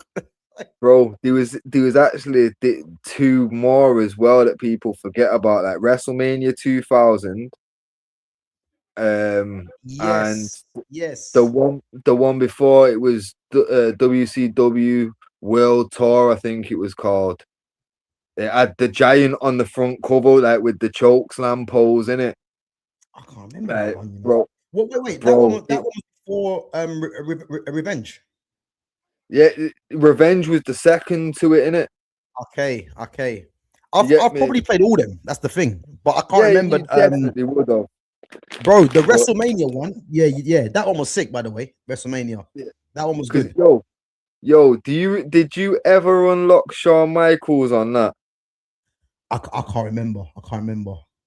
Bro, I remember because like I was desperate. Once I found out that you could unlock Shawn Michaels on that, I was desperate to know how, because I read it in a gaming magazine, innit? But it didn't tell you how to do it. So I fucking found out eventually that you had to make certain choices and win and lose certain matches, innit? Okay, yeah. But then I it got remember to this a now. point Yeah, I remember this. Yeah, you so had to different. win the If you Royal would have lost, it Rumble takes from you onto a number different one. story. Yeah. Huh? Yeah, I think if you would have lost, it takes you onto a different kind of story in it or something like that. Yeah. So Yeah. basically, the only way to get Shawn Michaels, like, basically, you could win the Royal Rumble from bare different positions, but you had to get entered at number one. So you had to lose a certain match to enter that number Yes, one I spot remember now. to get Shawn Michaels, bro. I remember. And then when I finally got to the match against Shawn Michaels, bro, I must have got to 2 and known that I'm not kicking out, and had to just restart the game before it fucks me up. Yeah, Bro, fuck, that must I have know them took me ones. I know them ones. Because otherwise it can say you want to say different. bro, because that's I the thing. know what, Like, yeah. I've done the auto-save same and thing, shit, you know. I know them ones as well. I know them bro. ones.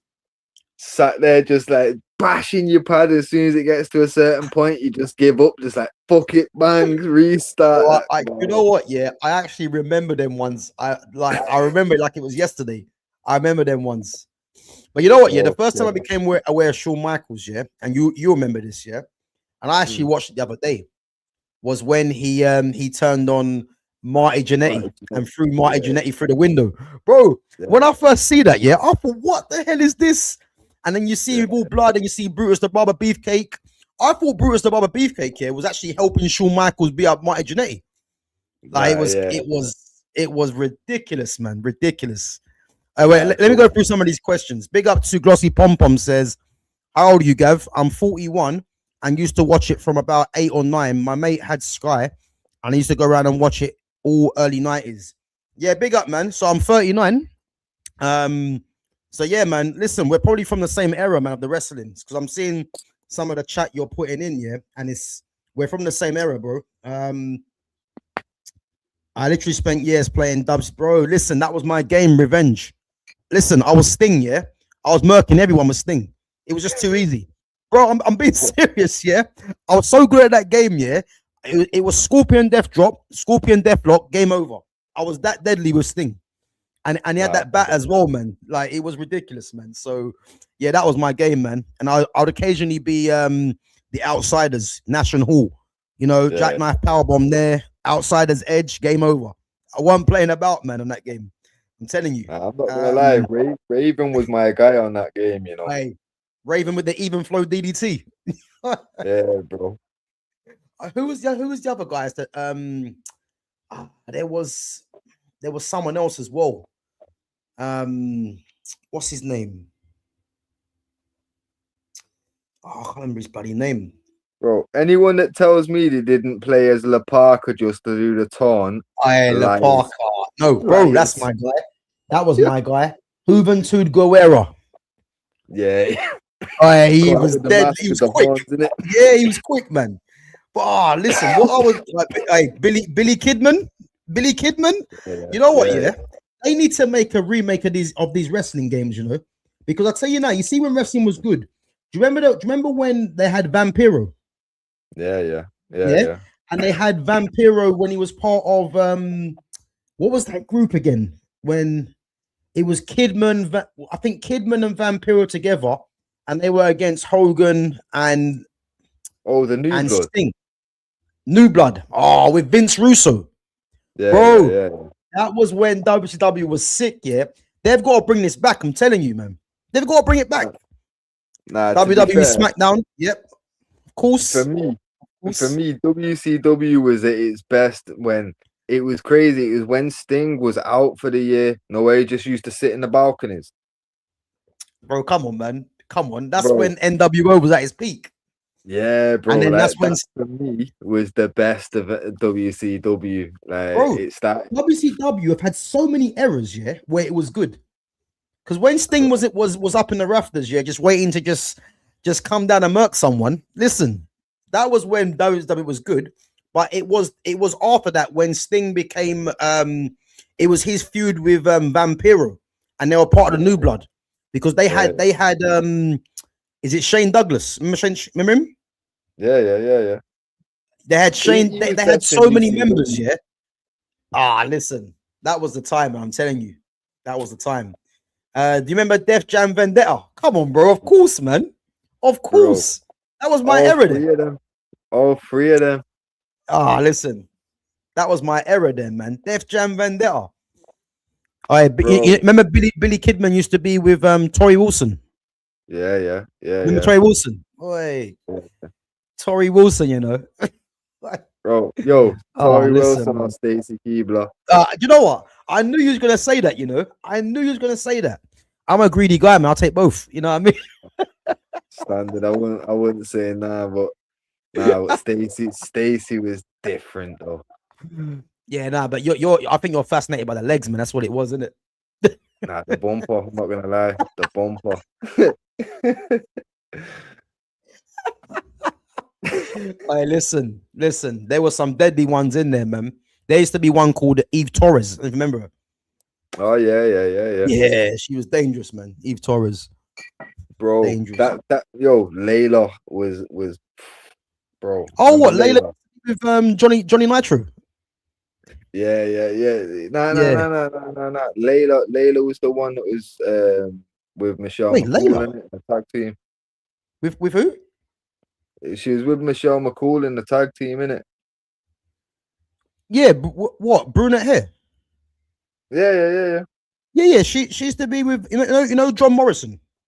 Yeah. Yeah. No, wasn't that Melena? Oh, Melena. My bad. Yeah, Melena. It was Melena. Yeah. Who's Layla then?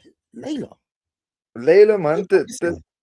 She used to be in the tag team with like Lay Cool in it with Michelle McCool, where they had the Divas belt where it was like in two halves, in it. Bro, I'm typing it in now, man. I forgot. Yeah, man, Lay Cool. Type in Lay Cool in it. Layla's a random name to just Google. Let me check this. I forgot. Dominik Mysterio, man. So Lay Cool. Oh, okay. Do you know? I forgot about it. Yeah, I remember it. Levels. Layla, yeah, I forgot about Layla. Bro, she's only 40. She's only 48. She's only 48 now. She's what? She's only 48. Yo, I thought she was older than that. Yo, nah. To be fair, obviously they must have only been like what, like early 20s when they joined WWE, then, innit? Oh, I forgot about her. You know, yeah. She's bro. A professional dancer. Hey, listen, Glossy Pom Pom, man. You don't miss a trick, bro. Tori Wilson, yeah, Tori Wilson was ridiculous, to be fair. Nah, hey, trust me. She was ridiculous, to be fair, Tori Wilson. Trust you had Trish, you had bro, I'm not gonna lie. Like I think like back in the day, yeah, like earlier, I'm saying like 96, bro. Sonny and Marlena Goldust wife. Bro, have you seen Sonny now? Trust me. Yeah, fuck that. Bro, she definitely had a period where she was ripe, and now she's definitely gone bad. Like, fuck that. Nah, bro. What my eyes see last time can't be deleted. I'm sorry. Bro. I hear it, but fucking she used to be with Chris Candido. Yeah. Yo, bro, fucking all these wrestling women have been with all the guys. Yo, you never hear New Jack talking about Marlena. Who's Marlena? Fucking Marlena. Goldust wife, innit? Remember Goldust wife, innit? Who used to come with the cigar. Oh, Marlena. Let me check. Yeah, when she went, she got Terry Runnels as well, innit? Yeah, Terry Runnels used. Do you know what? You know, it's actually funny. Yeah, on YouTube they show like little clips in it, and Terry Runnels had an affair with someone, didn't she? Yeah, yeah. Brian Pillman, innit? Brian Pillman In storyline or real life, you talking? in real life, real life. Oh, in real life. Marlena, yeah, that's Goldust's wife. Yeah, she had an affair with someone. To be fair, So but that's what I'm saying. yeah, bro, you're It right. was- Actually, bro, it was Brian Pillman. Yeah, yeah. Because this is what I'm saying. Fucking years later, New Jack ended up with her in it. But he's told you, yo, I'm not gonna repeat it on this channel because I'm not gonna take your monetization away like that. But yo, search New Jack Terry Runnels at some point after this stream, Serious? bro. My man says some shit that I can't lie. That's why I have to say 96 Marlena, because now Terry Runnels is ruined after what I found out. What New Jack said, just it fucking destroyed it. But Boy, yeah, crazy. Like she's a fucking weirdo. seriously. She likes to be cut. That's all I'm gonna say. She likes to be cut.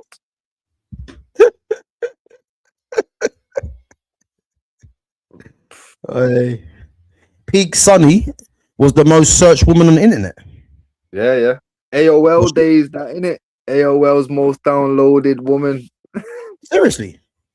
Swear down. And this was Pamela Anderson days, bro. She was getting downloaded more than Pamela Anderson was. Boy, not now though. Standard. But yo, you can't take that. That's what I'm saying. That peak Sonny. Ridiculous, bro. Miss Elizabeth as well.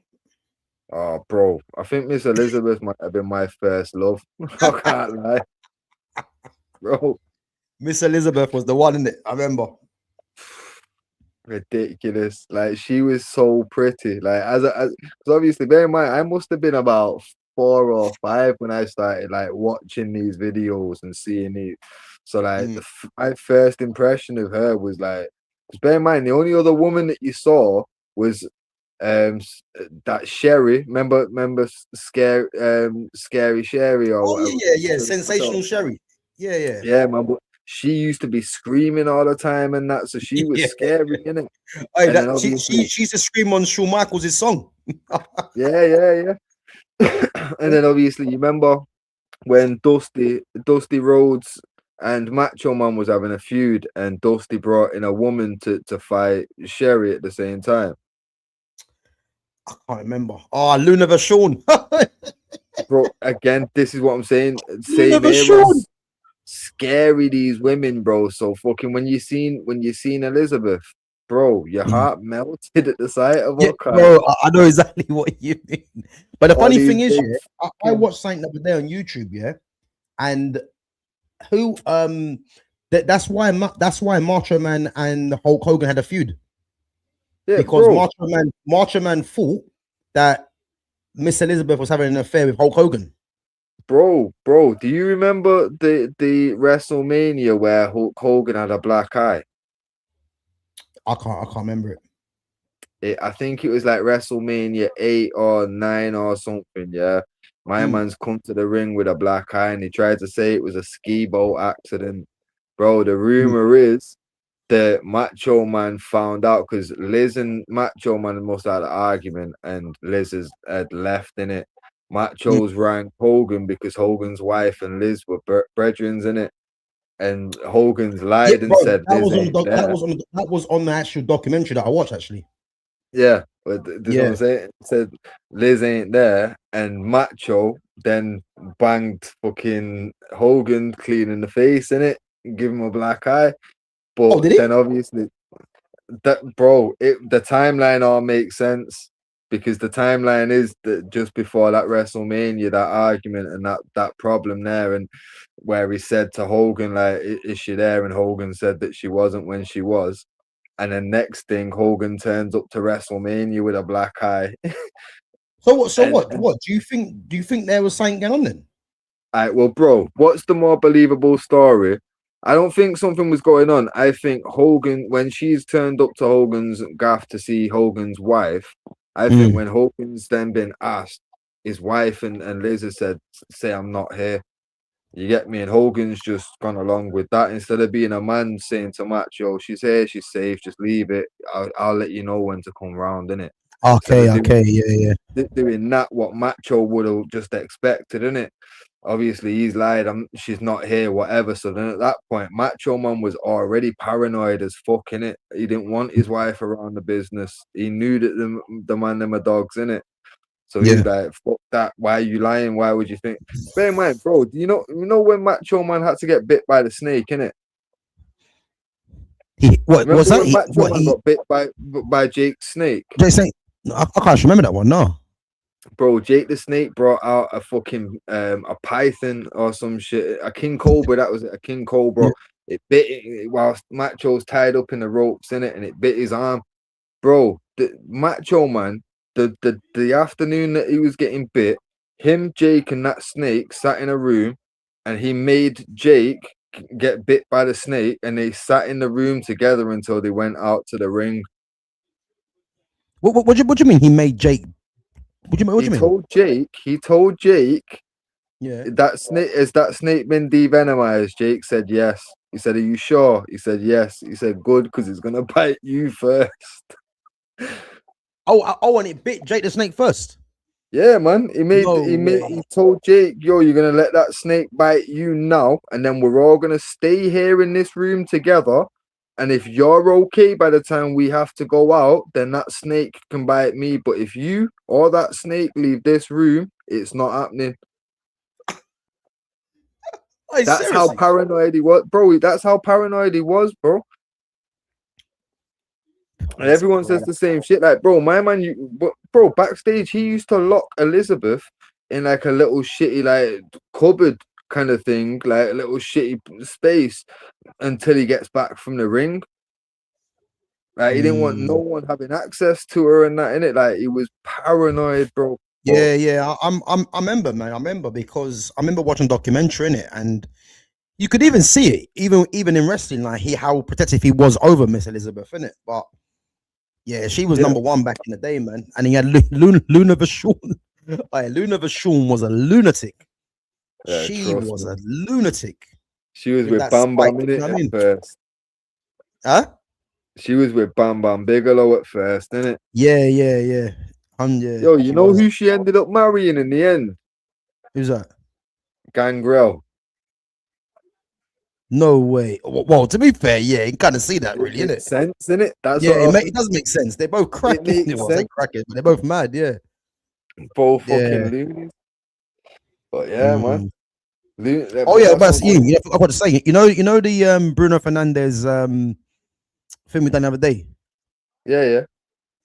Buddy, it got demonetized, didn't it? Oh, cool. Copyrights, they're saying. So yeah, I haven't got a copyright strike, but they gave me a copyright thing on there. They're saying it violates the copyright or something. What for? What though? What, the one with the images? Yeah, let me see it 1 minute. So it says your video Bruno up against the greats cannot be monetized due to one or more copyright claims. It's not a copyright strike, but they're saying there's claims. Yeah, that's gotta be a hater just trying to fuck up the channel, bro. There's no way. No. It's from YouTube, isn't it? No, but that's what I'm saying. Like, obviously, for someone to say that I own the copyright to that, then how? Because, for example, the background image, I've made that myself. You know what I mean?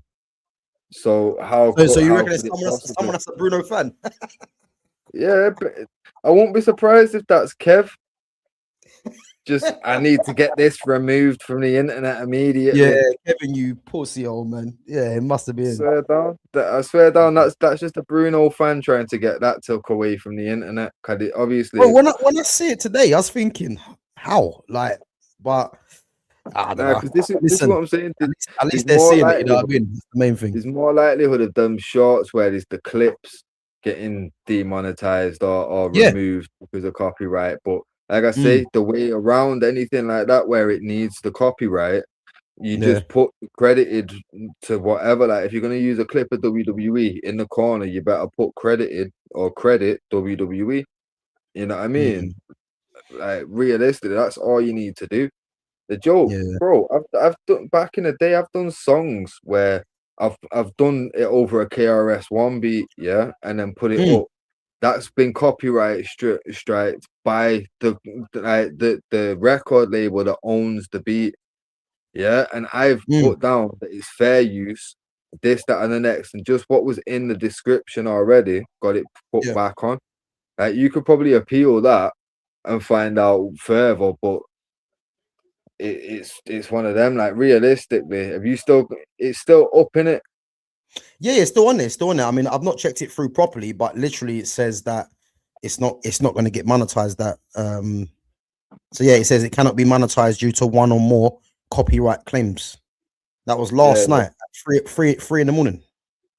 Yeah. Nah, so someone's definitely just like gone in and said like gone in though, like to because you can what's the button? Like there's a certain section in thing where you can basically complain about a video in it. Yeah. So obviously, like say for example, if you're a singer and then you find a channel where they're using your song as the intro, you could then be like, right, this is my shit. They shouldn't be using that. Not unless they've got permission anyway. Obviously, from there they can fucking like get the videos demonetized, where a percentage of the money or all of the money can end up going to the person that owns the copyright in it. But realistically, you know what it might be? It might be the little Simpson clips. Oh, okay. The intro. You reckon? Yeah. Oh, because of the actual comments. Nah. Literally just because knowing the Simpson clips where it's got the crust of the clown bit. Yeah. Okay. I didn't put credit Simpsons. Okay. If I'd have put credit Simpsons, that'd have probably been fine. Okay. I mean, to be fair, I mean, I'm gonna check it properly tomorrow or something, but it's not actually telling me what it is. But I'll check it properly tomorrow. I reckon it'll be that. I reckon it's gonna be that. Because like I say, if I'd have put credit Simpsons on whilst that bit of the video was playing, that would have that'd have been fine. But because we've used it without giving credit, now they can claim we've taken. But the thing is though, do you know what it is though? I reckon if like, because I think if you're not really getting traction from it, then they'll probably ignore that. But it's probably a case where because you're getting traction from it, they're just thinking, I'll just sting him where it hurts, you know what I mean, kind of thing. Yeah. To be fair, it'll either be a case of because it's got traction, it's been picked up, and just like fuck it, we're just gonna sting it, or it's one of them where maybe there's just bots where they like fucking, for example, because like Simpsons have got enough money because they're Disney now, innit? Disney's got enough money to have bots out there making sure no one's using their content illegally. You know what I mean? Like you don't like if you go on YouTube, you can pretty much like you can type in Family Guy full episodes and pretty much find them. They might be slightly altered visually, so just you know what I mean. But they get away with it, but you don't find no Simpson shit. Yeah, I hear it. Just watching Finn Balor, man. To be fair, I used to like Finn. But he's first ever Universal Champion. Yeah, but them times I was a massive Finn fan. But Yeah. because basically my eldest son, the Mm. first bit of wrestling he got into, he loved NXT, but it was when like Shinsuke, Samoa Joe, Finn Balor, all these men were there, so it made sense why he liked it, innit? Yeah. So I was a big Finn Balor fan. 'Cause I actually had to take him to go and see it, innit? And Mm. bro, Finn Balor and Samoa Joe in the main event was an absolute fucking show Mm. stealer. From there, I'm I like, know, yeah, I know, I know, I know. CM Punk rates Finn Balor, innit? yeah. To be fair, I can understand why, because he does get it, like he can sell and all that shit as well, innit? I just feel Yeah. like with Finn, he like his He's promos are just just he's just beat Dominik Mysterio as well. The coup de grace. yeah through the table. But that's the Yeah. thing. When he puts on that paint, when he becomes the demon, he has Yeah, to he's win. different. Otherwise, it means nothing. Yeah. Simpsons owner will have some AI that can scan for use. I hear it. I hear Yeah. it. Ric Flair, yeah, listen, the nature boy, dirtiest player in the game. I remember I watched a documentary actually. When they saying something about he was racial or something like that. I see. I can't remember what it was. What was it? Oh, I can't remember when it was. See it. There was some documentary he was doing. And they were saying something about Ric Flair. To be But fair, yeah, man. bro, look at how old he is. I won't be surprised. Like Yeah. Americans of a certain age, I just expect it of him. Mm. They're from that era, innit? Yeah, man. He was there. He was alive and well, and probably rich during segregation. You know what I Yeah, mean? Like, yeah. nah, man. I can't trust a white American from segregation times. Mm. But yeah, you know what? Yeah, even going back to the wrestling. Yeah, even what was I gonna say? What? But yeah, WCW, man, they had some sick errors, man. Some sick errors. I think. Yeah, when Sting obviously went from obviously the hero Sting to like the Scorpion one. Yeah, Yeah. that obviously it was him against the NWO in it, and then obviously Hogan was champ. They had bare members, you know, and then You've skipped a bit there though, because when Sting was like the Surfer Sting, bro, do you not remember the Dangerous Alliance with like Rick Rude and Stone Cold? Well, it's Steve Austin, obviously. Rick Rude's Steve Austin, Larry yeah, but not Zbyszko. not in WCW though, was it? Yeah, like Well, Stone 92 or Cold was in something. WCW. Bro, yeah, but as stunning Steve Austin, bro, don't tell Oh, me you of don't course know. he was. Yes, Stunning Steve. Yeah, Bro, yeah, of man, with course he Brian was. Pillman and that. But Oh yeah, man, yeah, obviously he was in Dangerous Alliance. Paul Heyman was his manager yes, I remember. with Rick Rude and all that. You get me? Like that was around the time where he beat Ricky Steamboat in it. Yeah. Oh, I see something the other day. Yeah, they're saying that Rick Rude's still alive. I think he is, you know. Yeah, so I see it the other day. They said he's still Oh no, alive. no, I don't no, know how no, true no, that no. is. No, he's not. He's not. And I swear I seen something, a documentary about him when he passed, because there was rumors about him fucking um killing himself because his dick didn't work, or he had cancer in the penis, or some crazy shit to do with his dick anyway was meant to be the reason why he killed himself. But Oh, serious? yeah, that was the rumor. But the documentary I watched, or little like the content shit, like it was pretty long still, but thing I Mm. watched about it, it kind of debunked that myth in it. So, but yeah, so he is dead. I remember watching that fairly recently, innit? Okay. But to be Ron fair Ron though, Ron huh? Ron, Ron Simmons in WCW. Yeah, he was the first Black World Champion, bro. Bro, Beat I Vader. don't remember that. Ron Simmons in Bro, WCW. he beat Vader in like 91 or 92 for the belt. Well, he was called Ron Simmons in there, yeah? Yeah, man. Because he was a footballer in it. He comes straight from football. It's like Goldberg was a footballer in it. He was called Bill I never knew Goldberg. Ron Simmons was in WCW, man. Never knew that. Yeah. As Ron Simmons. Then when he come to WWE in like '96, Luke, as innit? Farouk wearing the blue helmet in it, Yeah, and yeah, yeah, then obviously went to Nation of Domination and APA, and then retired.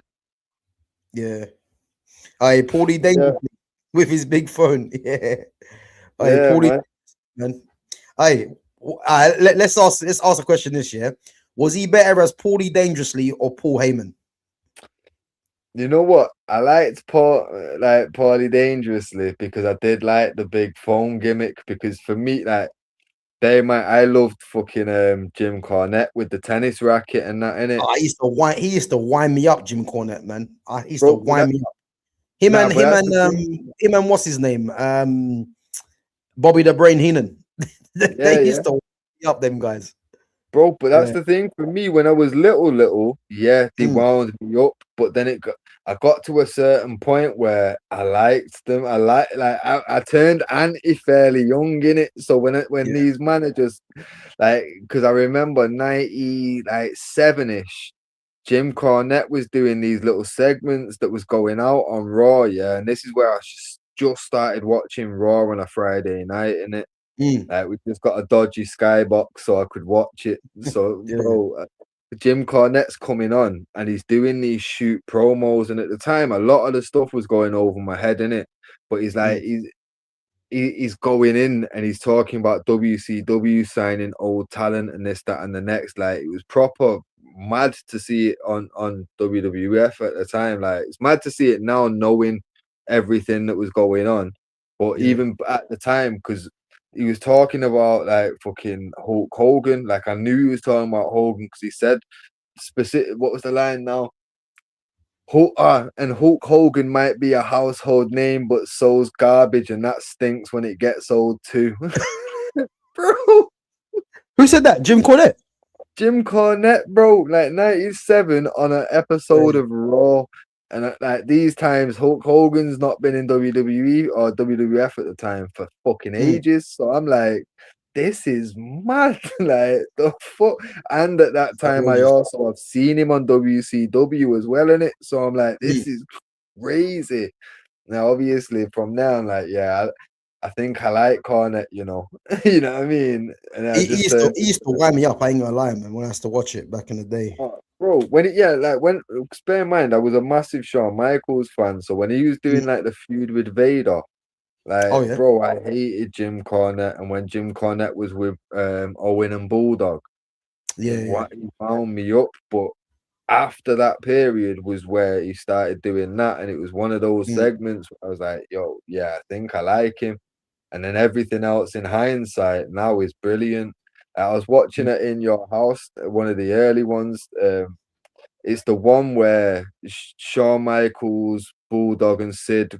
No, Shawn Michaels, Sid, and Ahmed go against Bulldog, Owen, and Vader in it in mm. like a big 6-man tag. And beforehand, Shawn Michaels' manager at the time was his trainer, that Jose Lothario, in it. And my man's fucking got into a confrontation. Jim Cornette's about to hit him with the racket. He turns around and gets knocked out in it. Oh, Bro, Harvey Wimpleman. I remember that guy. Wait. bro, I could be wrong, bro. Yeah. Undertaker's first manager was that Harvey Wimpleman, or was it? nah, that was Brother Who was the Love. guy with the red? Was it a red suit or red Nah, it was a shirt? Or white suit and a red face in it. yeah. Brother Love. What's it? Who's that again? Buddy, Brother Love. That's brother, love. Bruce That's the Pritchard. one. Who was that? Sorry, Bruce Pritchard. Bruce Pritchard. That's the one. And Bruce Pritchard is part of the creative team. I swear he is. Yeah, he's been part of it. He was part of it whilst he was Brother Love.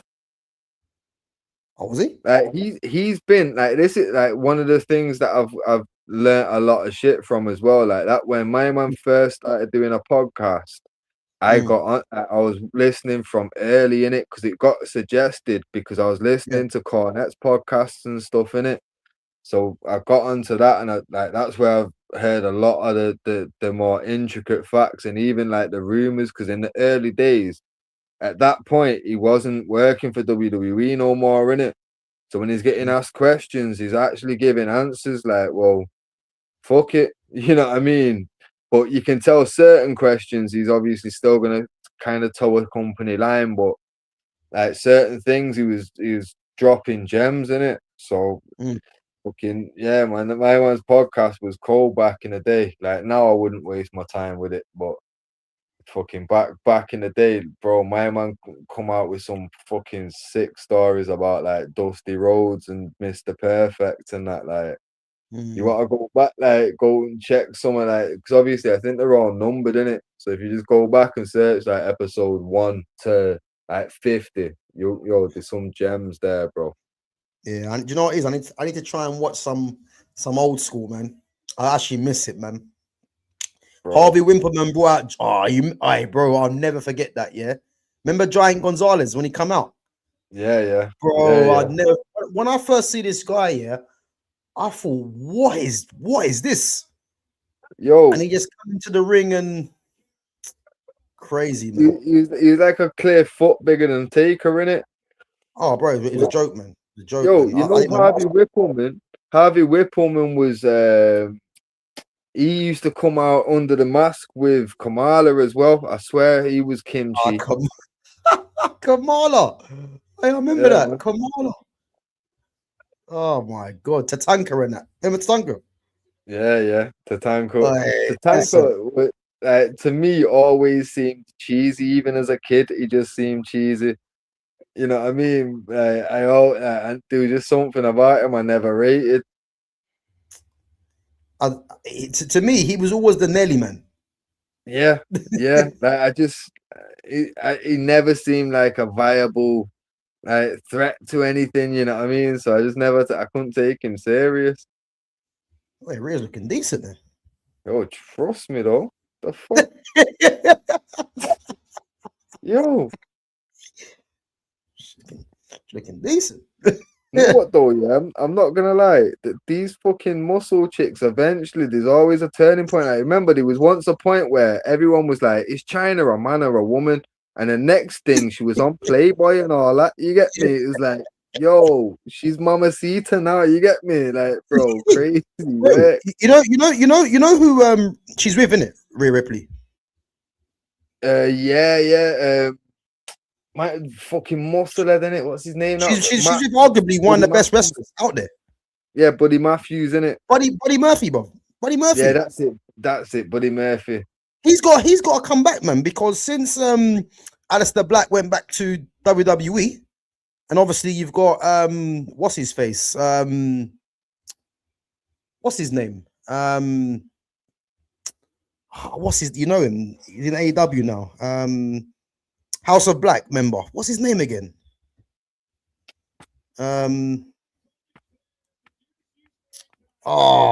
Glossy, help me out, man. AEW House of Black. Who's the member? It's gonna bug me now.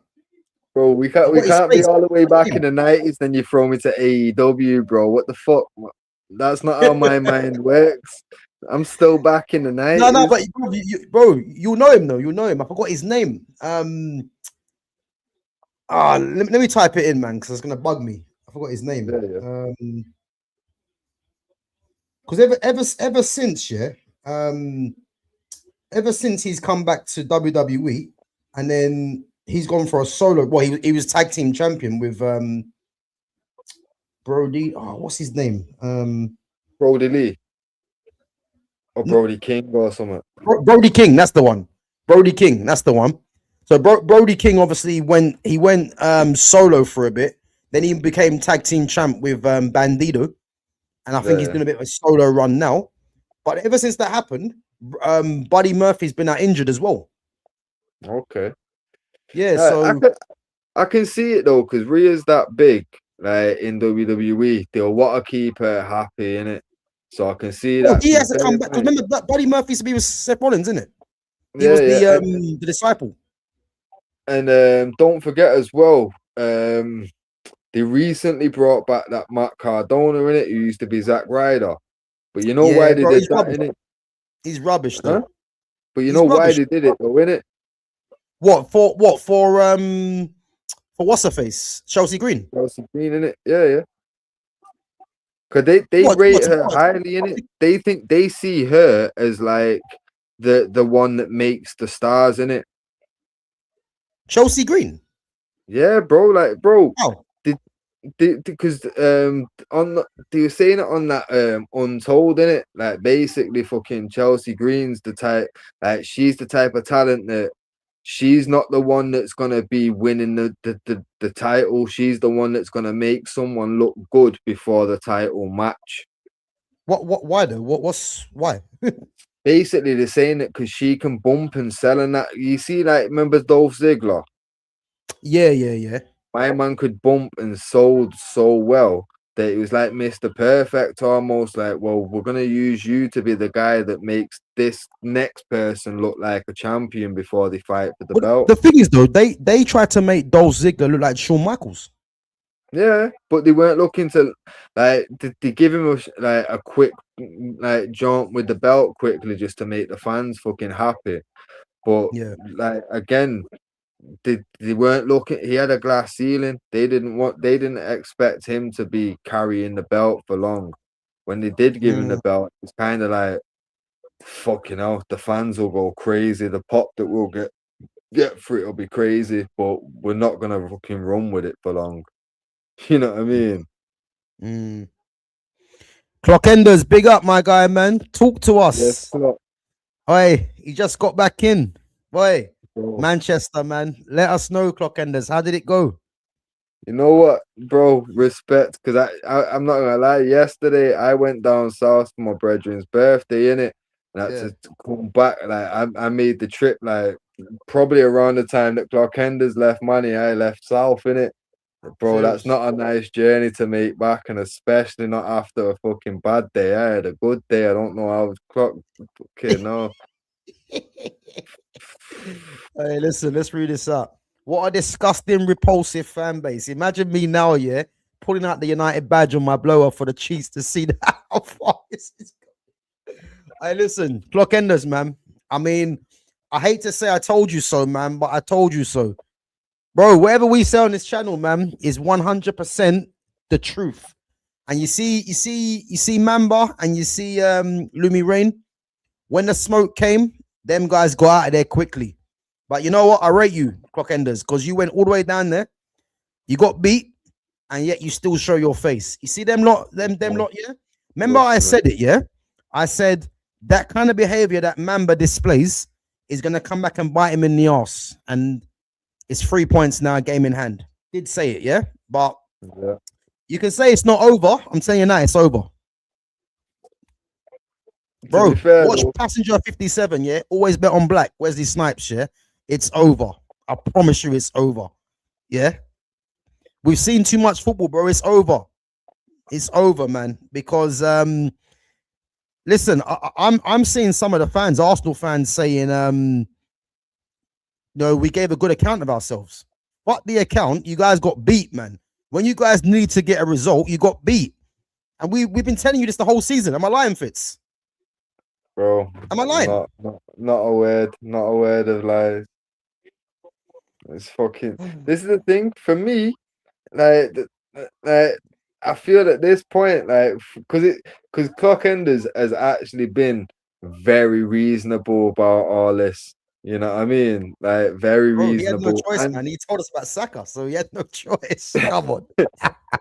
No, and to be fair, like in Clockender's words, like them man don't even know where the ground is. You know what I mean? Like Clockenders is there week in, week out, suffering. Like he's there for the pain and the glory. You know what I mean? So big respect to Clockenders all day, man. Fucking hell. Well, I don't know where Gab's gone. But guys, Jade, Cargill, Rhea, Ripley. I'm not gonna lie. I feel like Jade's got to take it, but they're probably gonna give it to Rhea.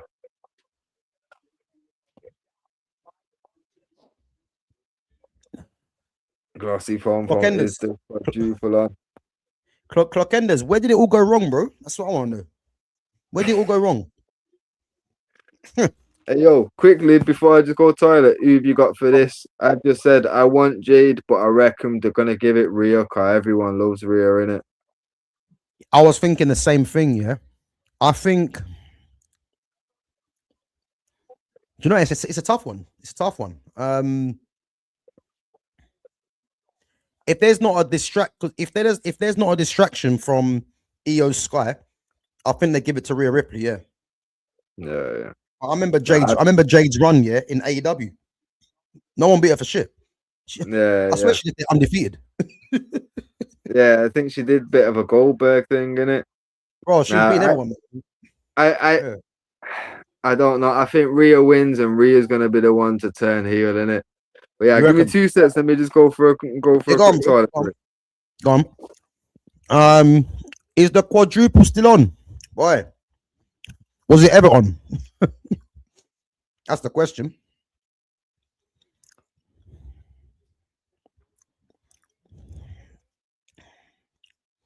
A few patches where we took it but wasn't enough.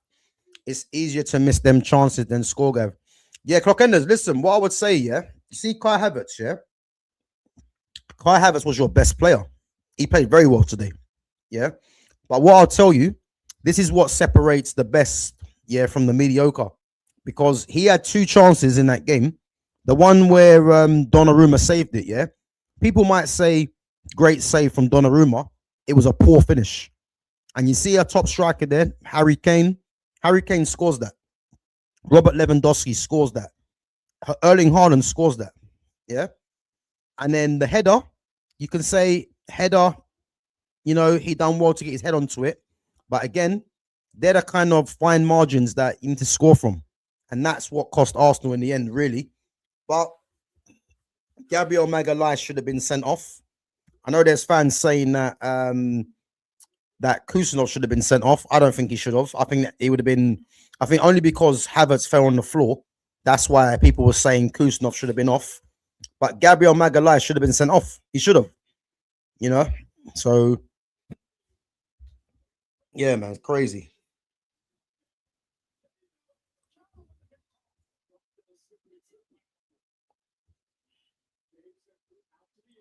So, yeah, man.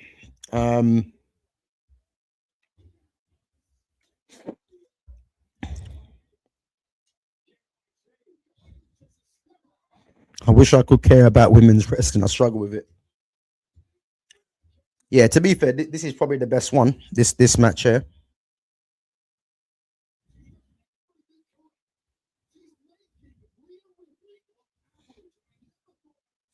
This could go to the wire. Last day shit. Nah, man, I'm not buying it, man. Not buying it. You had the chance to win that. Oh, she reversed it.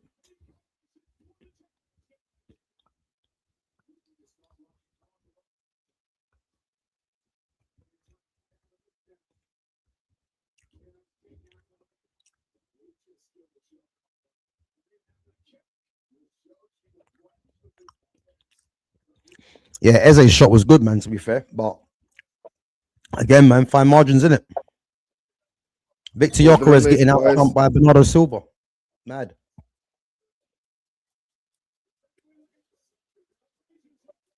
To be fair, there was a few things. Is this B-Fab? Who's the fuck's B-Fab? B-Fab and Meechin, they've been helping out Jade lately, innit? They're trying to create that little group. Okay. 3 against 1. Same thing what happened to Stephanie Vaquer. Nah, that means EO comes out, helps Rhea win the belt. I'm telling you, bro. Then Rhea turns heel. Jade is ruthless, you know. She's come out with Kenny Omega's finisher. One-winged angel.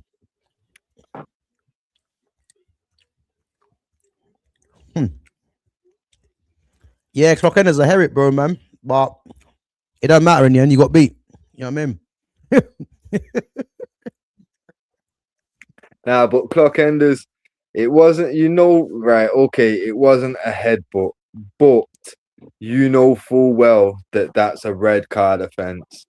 100. You know what I mean?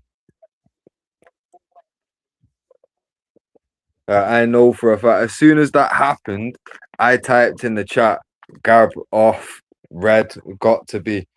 Because fucking hell, the amount of times I've seen that same action get that result. I don't know how Haaland ended up with a booking as well. Like, that's insane. Told you, EO Sky come out it. Yeah, the Premier League want them to win it.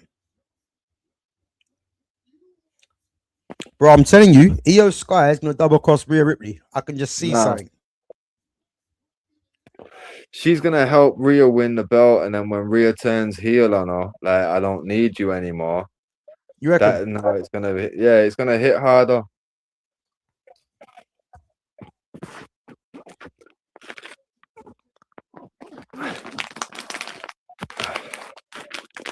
Got my jelly tots. Got a bag of goodies here. I've not even opened them.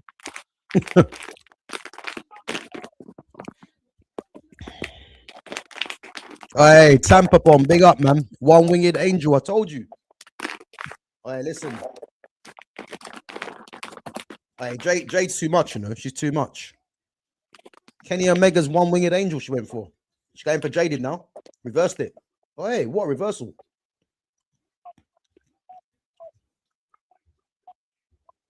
Oh, shit. Rhea won, bro. Without any help. Oh, yeah. I'm surprised. Told you. And EO helped her get there. And then obviously when she turns heel on EO now, like, I don't need you anymore. Bro, telling you, man. WWE, if you're watching, I'll take a wage. I'm lost. I'm surprised, bro. I thought there'd have been some sort of controversy. She looks decent to me, huh?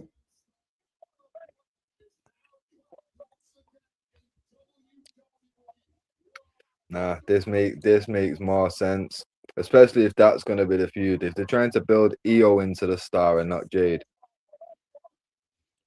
What do you think of EO? You think she's good? Yeah, she's good, but it's not like there's anything outstanding about her for me. You know what I mean? Yeah. I think EO will turn. This is what I said. I said I thought EO was gonna double cross Rhea Ripley and she'll lose the title and then they have a feud, but it's looking like what Fitz you're saying, bro. Rhea might go heel. Cause this is what I'm saying. EO as the underdog is more viable than Rhea as the because if it's a case of EO turns heel, EO's then got to basically do that that chicken shit kind of heel. You know what I mean? If Rhea does a heel, she's a dominant heel. Yeah. Clockender says, "Told you you'd beat Chelsea." Owen Gav, and that Bruno assist. Don't even attempt it, man. LOL. Excellent piece of football to set up the goal. You know what? Yeah, this is making me laugh. Yeah, because it's like, listen, you see Bruno Fernandes. Yeah, I'm not just on here just to be criticizing Bruno. I'll call him out when he's poor, and when he does something good, you know, I will acknowledge it. Let's face it, though. Yeah, the assist that he got yesterday for Matthias Cunha's goal. First and foremost, Chelsea were down to 10 men. Yeah. Secondly, if that was a Caicedo, he doesn't get away from Caicedo. It happened to be Garnacho. Yeah. And third, the pass was a bobbled pass. It wasn't even a great pass, really. It bobbled. But nonetheless, if you want to give him the assist, it's cool. And the main thing is we get Champions League football and we move on next season. But anyone that thinks that I'm going to change my mind on Bruno Fernandes, it's not going to happen. Listen, let him have his swan song and we move him on the end of the season. It's just that simple, isn't it? But to say he's an excellent piece of football to set up the goal, I don't think it was excellent. I just say it was good play, if you want to call it that. But getting carried away saying it was excellent piece of football, this ain't Sky Sports. You know what I mean? This ain't Sky Sports, man. We're not doing fake praise for a player like that, man. It's not going to happen. Ryan Cherky is what you call a proper footballer. Have a look at his goal today. You think Bruno can do that? Hell no.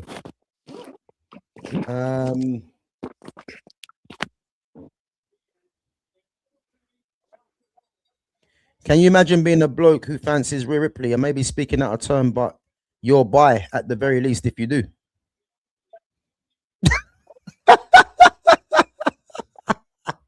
That's madness, man. That's madness. So, can you imagine being a bloke who fancies Rhea Ripley? I may be speaking out of turn, but you're bi at the very least if you do. So, what are you trying to say? What, Buddy Murphy's is bi? Yeah, is that what you're trying to say? Glossy, who you going for then, man? EO Sky. No, I'm not gonna lie. Like, it's not like I fucking look at her every time she walks on screen. But like when she walked out, then like she caught decent, my yeah. eye at first. She looked decent, man, innit? She looked decent, yeah. But Nothing wrong with saying that. you know. But that's what I even said. Like with these big muscle chicks, they always once in a while they'll turn out where it's like, rah, where did that come from? Like, remember when everyone was like, China, is China a man or a woman? And Tutu, she was in Playboy. Like there was a hot sec where people was like, rah, look at you know what I mean? It's fucked. She used to be with Triple H, innit? Before Triple H. Yeah. But the maddest part is she was with Triple H when she looked like a man. Yeah. Bro. What's this? If you say that about Rhea, it holds for Jade and Bianca. Nah, you're talking nonsense there, man. No. I think obviously he's trying to say no, because obviously them two are like, you'd call them like more muscly chicks, you know what I mean? Okay, yeah. But obviously you wouldn't necessarily say that about them two. More than likely because they've got back in it. Like, let's be real. China had a bigger dick than me. How do you know?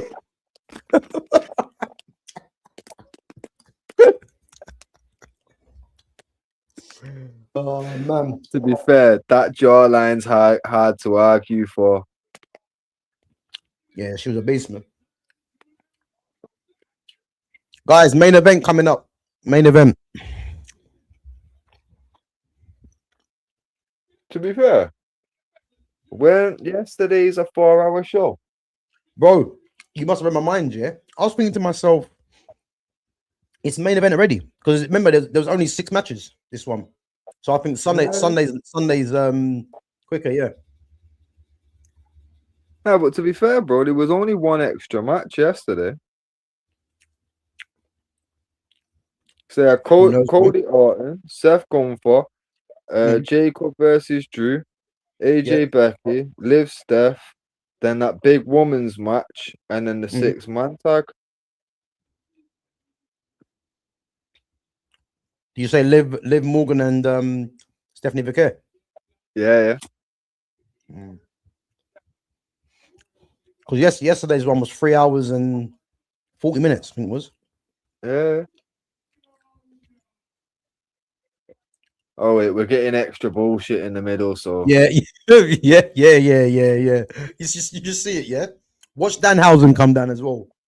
Yo, man, I can see it. Danhausen already. Big up to Tiger King. What did you make of the game, man? Arsenal fumbling again.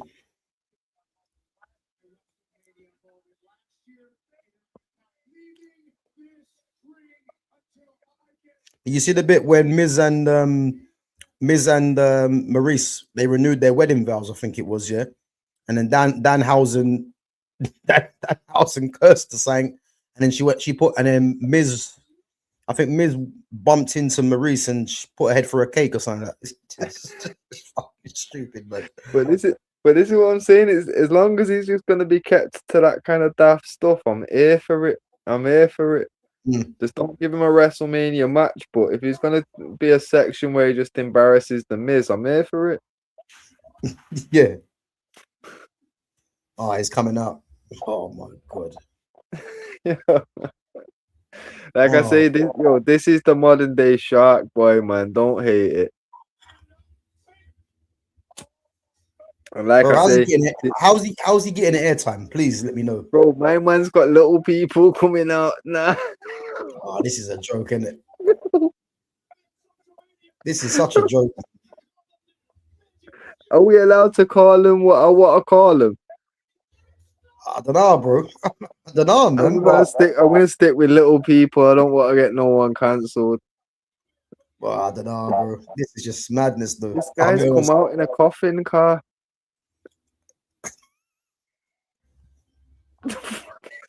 Oh man, Bro.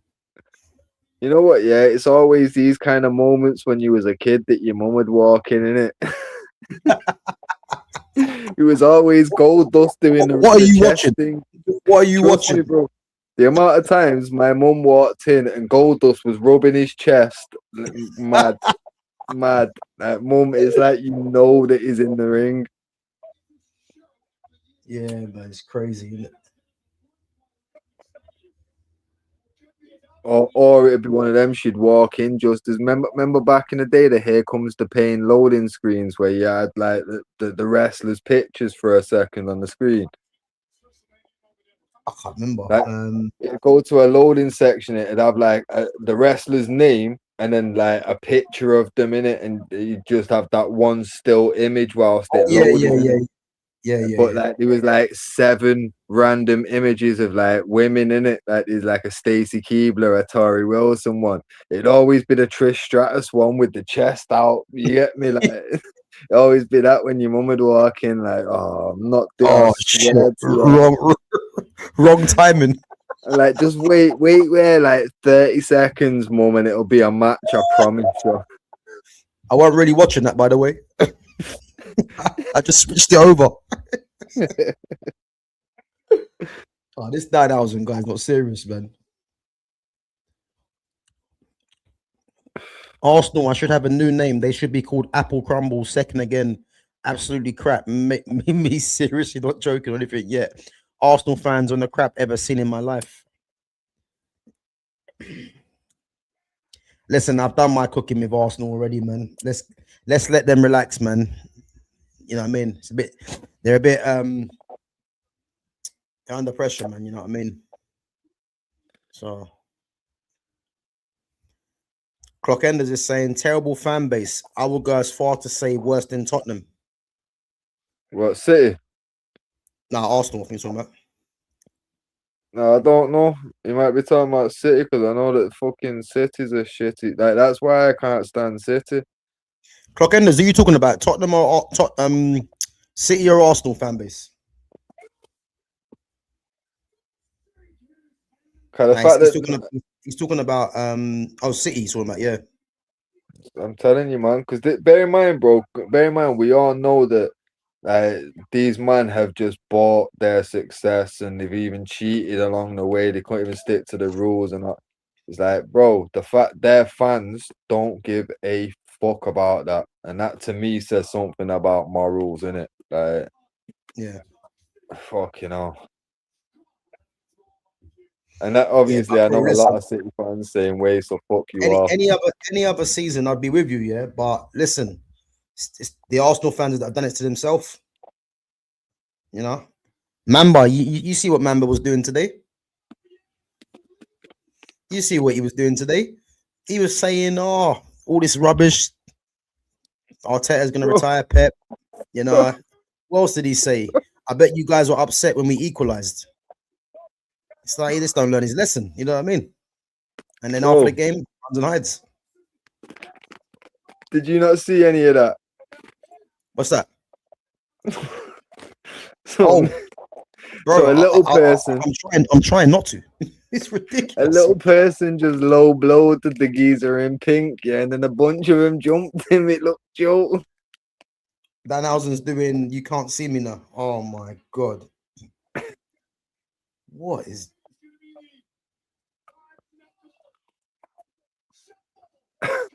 Oh my god. Bro, what is this? Bro. They're carrying Miz now. Bro, they've wasted 10 minutes of this for what? This is what I'm saying. They could have banged in a different match or something like.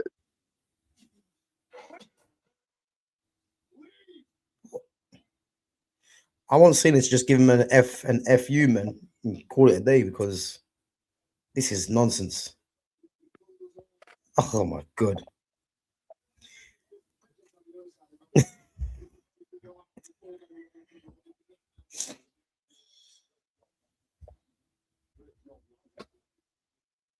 Check the league table, Tiger.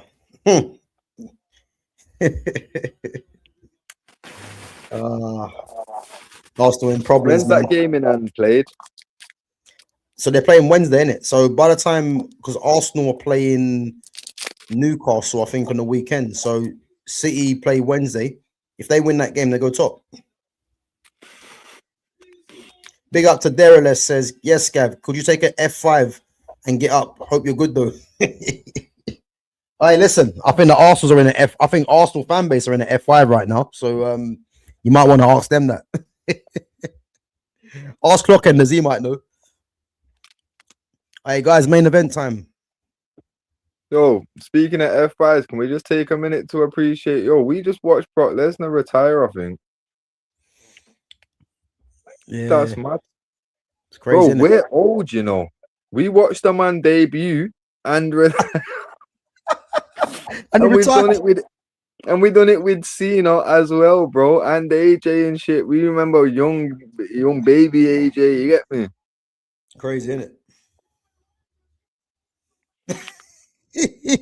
Arsenal have been taken to Suplex City. Suplex City. Boy, come the end of the season, man. Trust me, it's gonna be fun.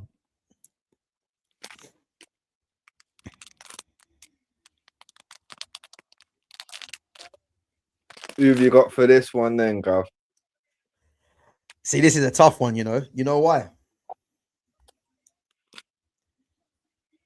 Do you know what? I actually don't know, you know. I don't know.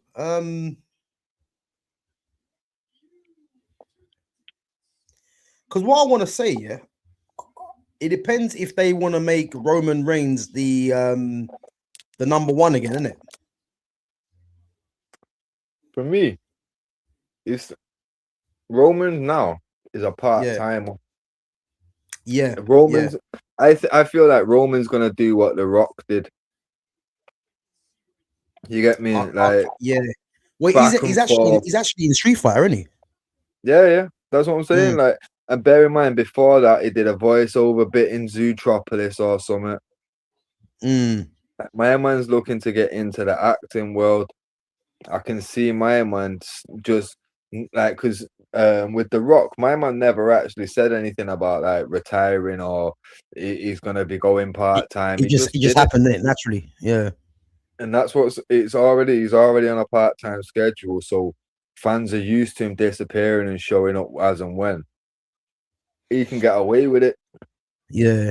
Do you think it's a case here where he's become bigger than WWE?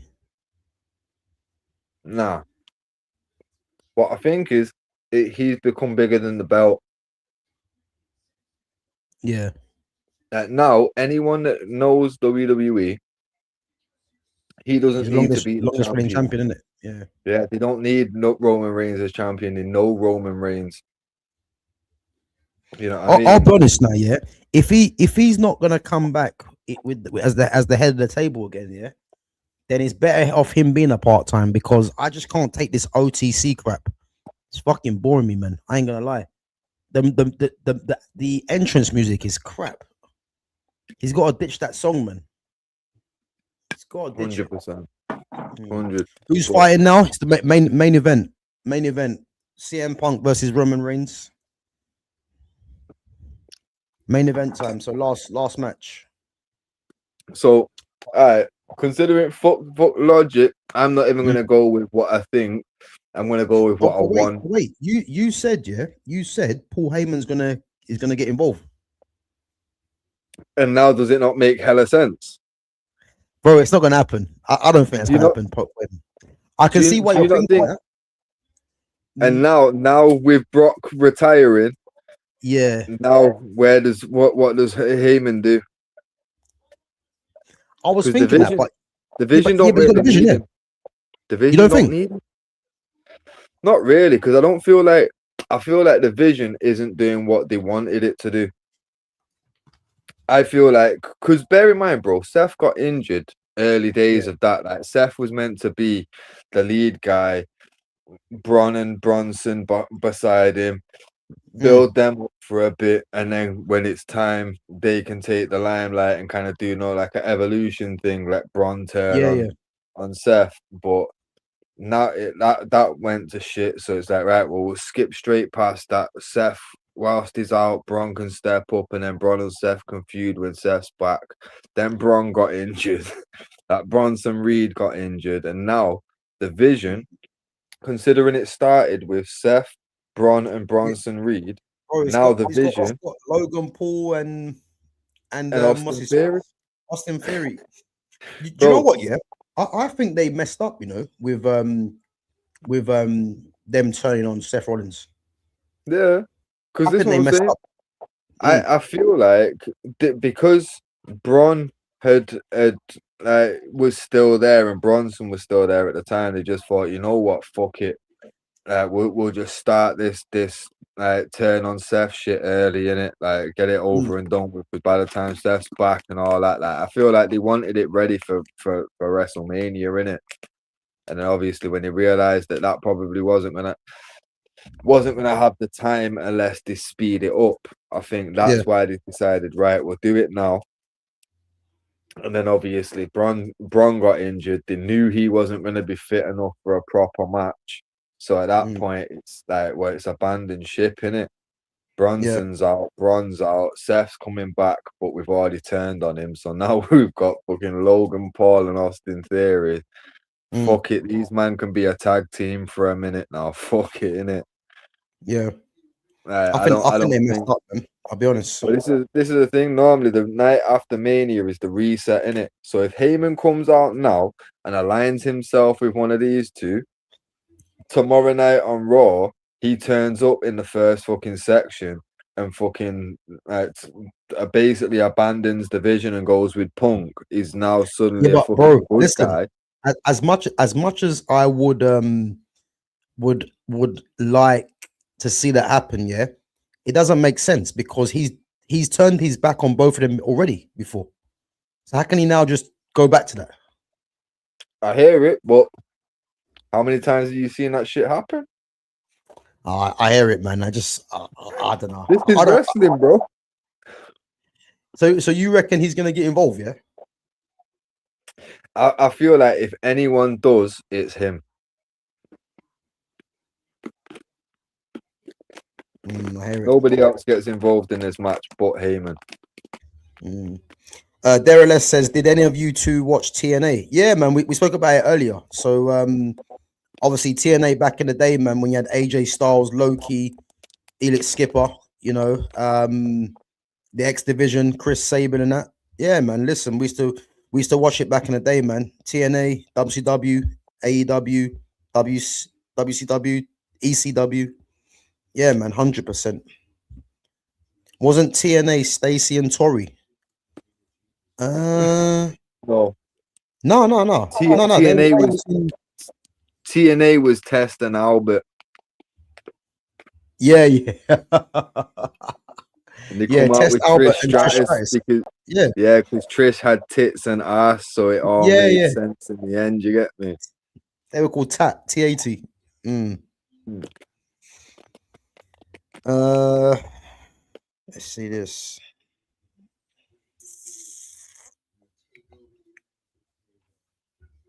Yeah, guys, make sure you're smashing the like button as well. Make sure you're subbing to the channel if you're new in there as well. Big up to Babs One Diva with the super sticker. Big up.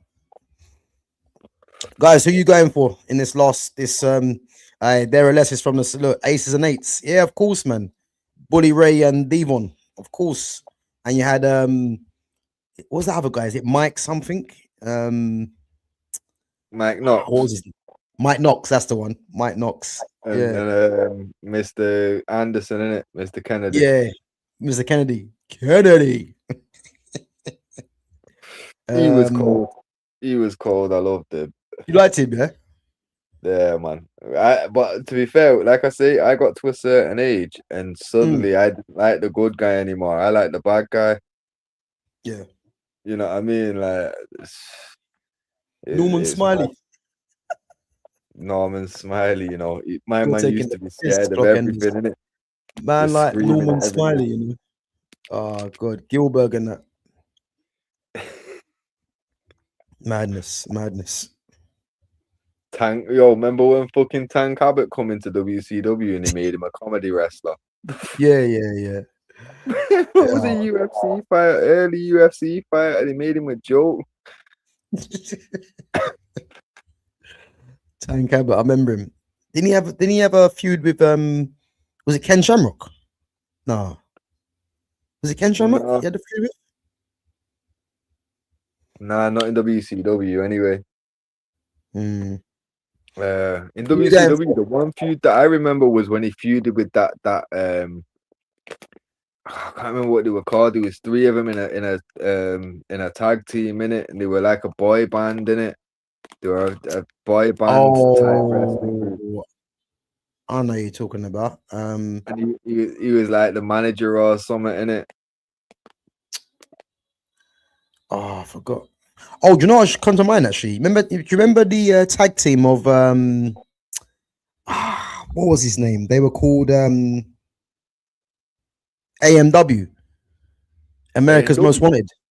Oh yeah, America's Most Wanted with Cowboy With James Storm and Wildcat Chris Harris. Yeah. And it was them against what was Machine them? Guns in it.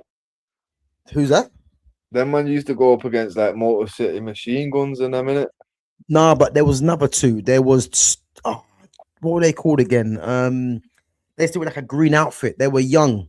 You'll know them, man. Forgot their bloody names. What were they called again? I'm gonna find it. Yeah. Nah, you know they are. I'll find it. I'll definitely find it. I'll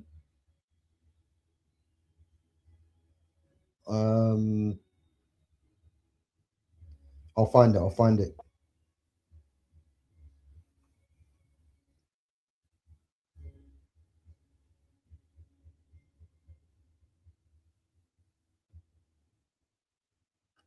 Yes.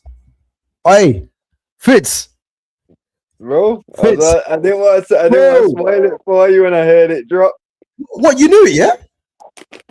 Hey, as soon as I heard that, I knew. He's back. He's got this song back, yeah?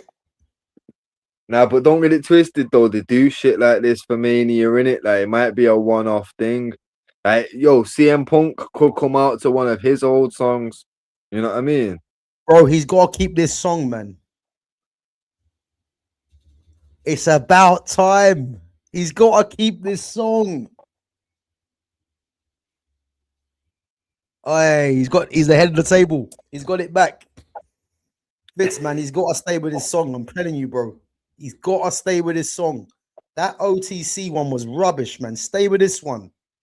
I can't think. Has he been wearing that fucking the thing fucking recently? The red fucking flower thing. I don't think he has, you know. Cause the fact that he's wearing that with the music, the head of the table. Listen, he had to, Fitz. I'm telling you, bro.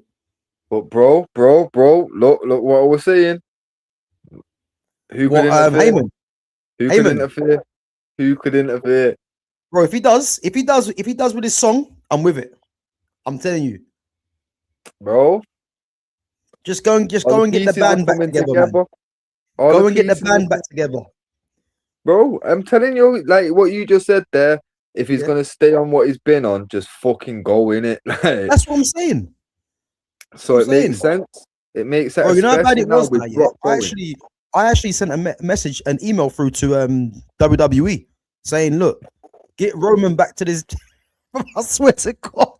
So you want to screenshot that and take credit for this immediately. I said, just get Roman back to head the table, man. I can't be doing this OTC rubbish, man. He's ruined him. I'm telling you though, bro, fucking it would not surprise me if they just thought, you know what, hit the reset. Because bear in mind, bro, they broke up that whole faction, thinking, right, Jay's getting a mad reaction. Maybe it's time for main event Jay. You get me? Now look at this WrestleMania. The Usos are a tag team together. Right. Yeah? So do you know what's actually weird? Do you know what's actually weird now? Yeah. Again, this could be miles off. Yeah. How fun is it that the Usos lost? Yeah. Sami Zayn lost, and then obviously you got Roman now. Bro, if you're and Heyman didn't come out with the vision for the 6-man tag. No, he didn't. He didn't. Yeah. Yeah. Nah, But he came out with Brock. Who just retired. Nah, it seems too good to be true, bro. Bro, If that's the case, yeah, then bro, you're talking to the man that predicted Gunther's retirement tour in November. I'll be honest, yeah. I'll be honest, yeah. If they want to, in my opinion, yeah, if they want to get the ratings up or whatever, yeah, or get Roman back to what he was doing, they need to follow this trend. Get Heyman back in his corner. They need to, because this OTC thing hasn't worked. It's crap. Mm-hmm. Like it's dated now. One tribal chief. That one tribal chief was back when he was battling Solo Sikoa. That's done now. Doesn't make sense in saying it no more, does it? Well, yeah, bro. It seems too good to be true, man. If it does happen, you gotta rate it, bro. Like I say, with wrestling, like I feel like because I start when I was like a teenager, when I started realizing, right, wrestling's like predetermined, whatever. At that point, I didn't just lose interest. I got interested in, okay, well, I want to know how this shit works behind the scenes, then, innit? So instantly, I started getting it. Like as soon I was watching the first shoot interviews where it was like honky tonk man and that just pissed in a hotel room, just telling stories that they wouldn't sober. You know what I mean? honky tonk, man. Yeah. Bro, my man had some like long ass, like 3-4 hour shoot promos where he's just liquored out of his face in a hotel room saying, and Hulk Hogan, that motherfucker, that bro, just let him rip. You get me? Bro, yeah, man, fucking swear from early I was onto that backstage stuff in it. So, yeah, for me, fucking, I feel like I'm always there or thereabouts with predictions in it. When I see, like bro, I say, when listen, I hope you're right. You know, I actually hope you're right, because if they do that, yeah, then it could be, yeah, man, it could be good, because I'm not being funny, yeah. I think it's, yeah, I think I know obviously I don't think you rate Roman like that, yeah, but I think the way that they've built him up. Yo, you're listening. What's that? It's Punk's old music. Is it?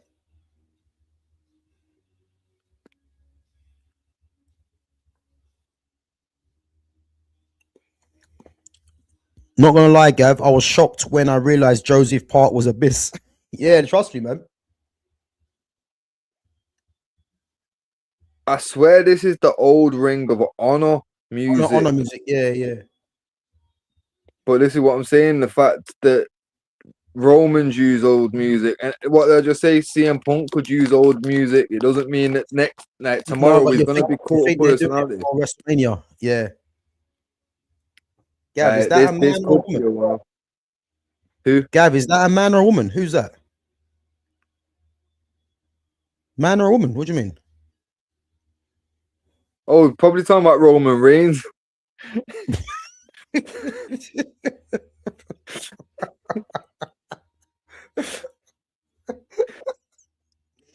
The only one it could have been. Boy. Unless maybe that's an old comment. Maybe that was at Rhea. Cause we had some smoke for Rhea before, innit? Yeah, probably.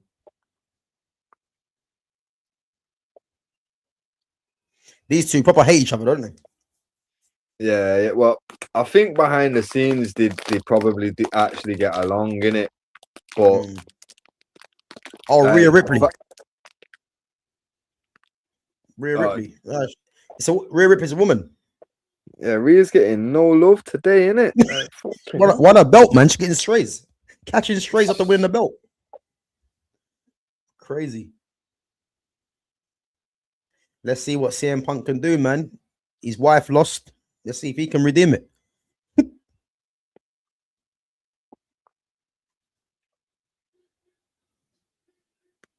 thing is, though, wait, let's just hear what music drops there.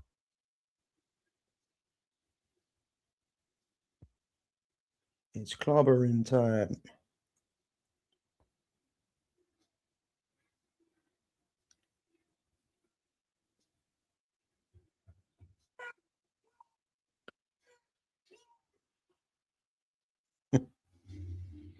Yeah, and switched it back to quarter personality. Yeah, he's gonna do it, though, isn't he? Nah, but this is that type of shit where I'm saying, like, my man just there, he got two different entrance musics. That makes me think he's losing. You know what I mean? Like, they've overdone his entrance hard. Yeah, I know. What's this one? Don't you think too many people use the spear as a finisher? So you got Roman Reigns, Jey Uso, Braun Breaker, Edge. Who else used the spear? Goldberg. But bro, bear in mind, that's a lot of people. Just 5 people, yeah. Bro, don't forget Bobby Lashley used to do it as well. Bobby Lashley, he still uses it. That's a point, you know. I didn't really think that. Yeah, 6 people. Now, that's a lot of people for one finisher. Bear in mind, back in the day, like you know, Triple H's first finisher that they gave him in WWE was a diamond cutter, innit? Yeah, bro. I see that. When was that? I see that. They showed. Yeah, they talked about it the other day. They gave him a diamond cutter, but he didn't feel comfortable using it. Yeah, because it was Dallas's move. Dallas had already been doing it, and he's like, it wasn't it was already associated with that person. The spear now is like the super kick. Remember, the super kick used to be just Shawn Michaels. Bro, everyone uses it. Even the Young Bucks. Yeah, bro. They're the ones that ruined it. If you remember, before they made AEW a thing, back in the day, they was on the Independents, and they'd do a thing called Super Kick Party, where after the match it was just Super Kick crazy. But the thing is that they've gone back to their song Super Kick Party now. That's part of their entrance. Yeah. Rhino. Remember Rhino? Gore. Yeah. Gore. Yeah. Bro, when I first saw Rhino, you know the first I saw Rhino in ECW, was when he pile drivered was it Sandman's wife through the table? Yeah. Bro, I didn't know what was going on when he done that. I remember watching it, man. He just pile drive off the apron into a table. He looked like a beast as well, though, didn't he? Like, yeah. That's one of the first times I saw ECW. I just saw him just pile drive or something. I was thinking, what the hell is this, man? You know what I mean? But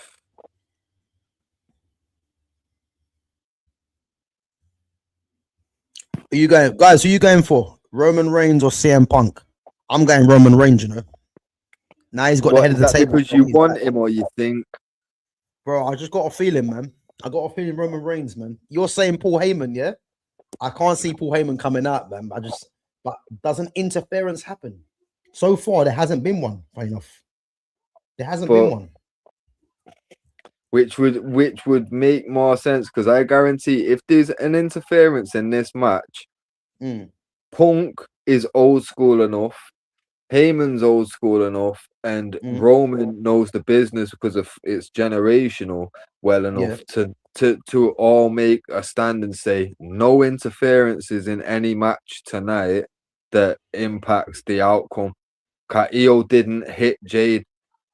You know what I mean? There was no kind of, you know what I mean? Like, it's not quite the same. This, if Heyman comes in and directly interrupts, or even if it's not Heyman. Even if it was like one of the Usos or Sami or whatever, it would definitely have been a shout by these to say, don't let nobody else have an interference finish. Yeah.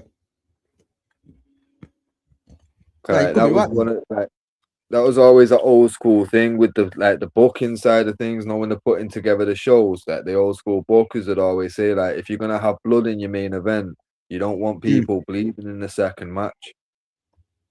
You know what I mean? Like, if your main event it's a big feud and someone's gonna bleed in there, you want that blood to mean something. So don't let nobody bleed during the fucking, you know what I mean, during the show until that main event, and then that blood is shocking. You know what I mean? I know what you mean.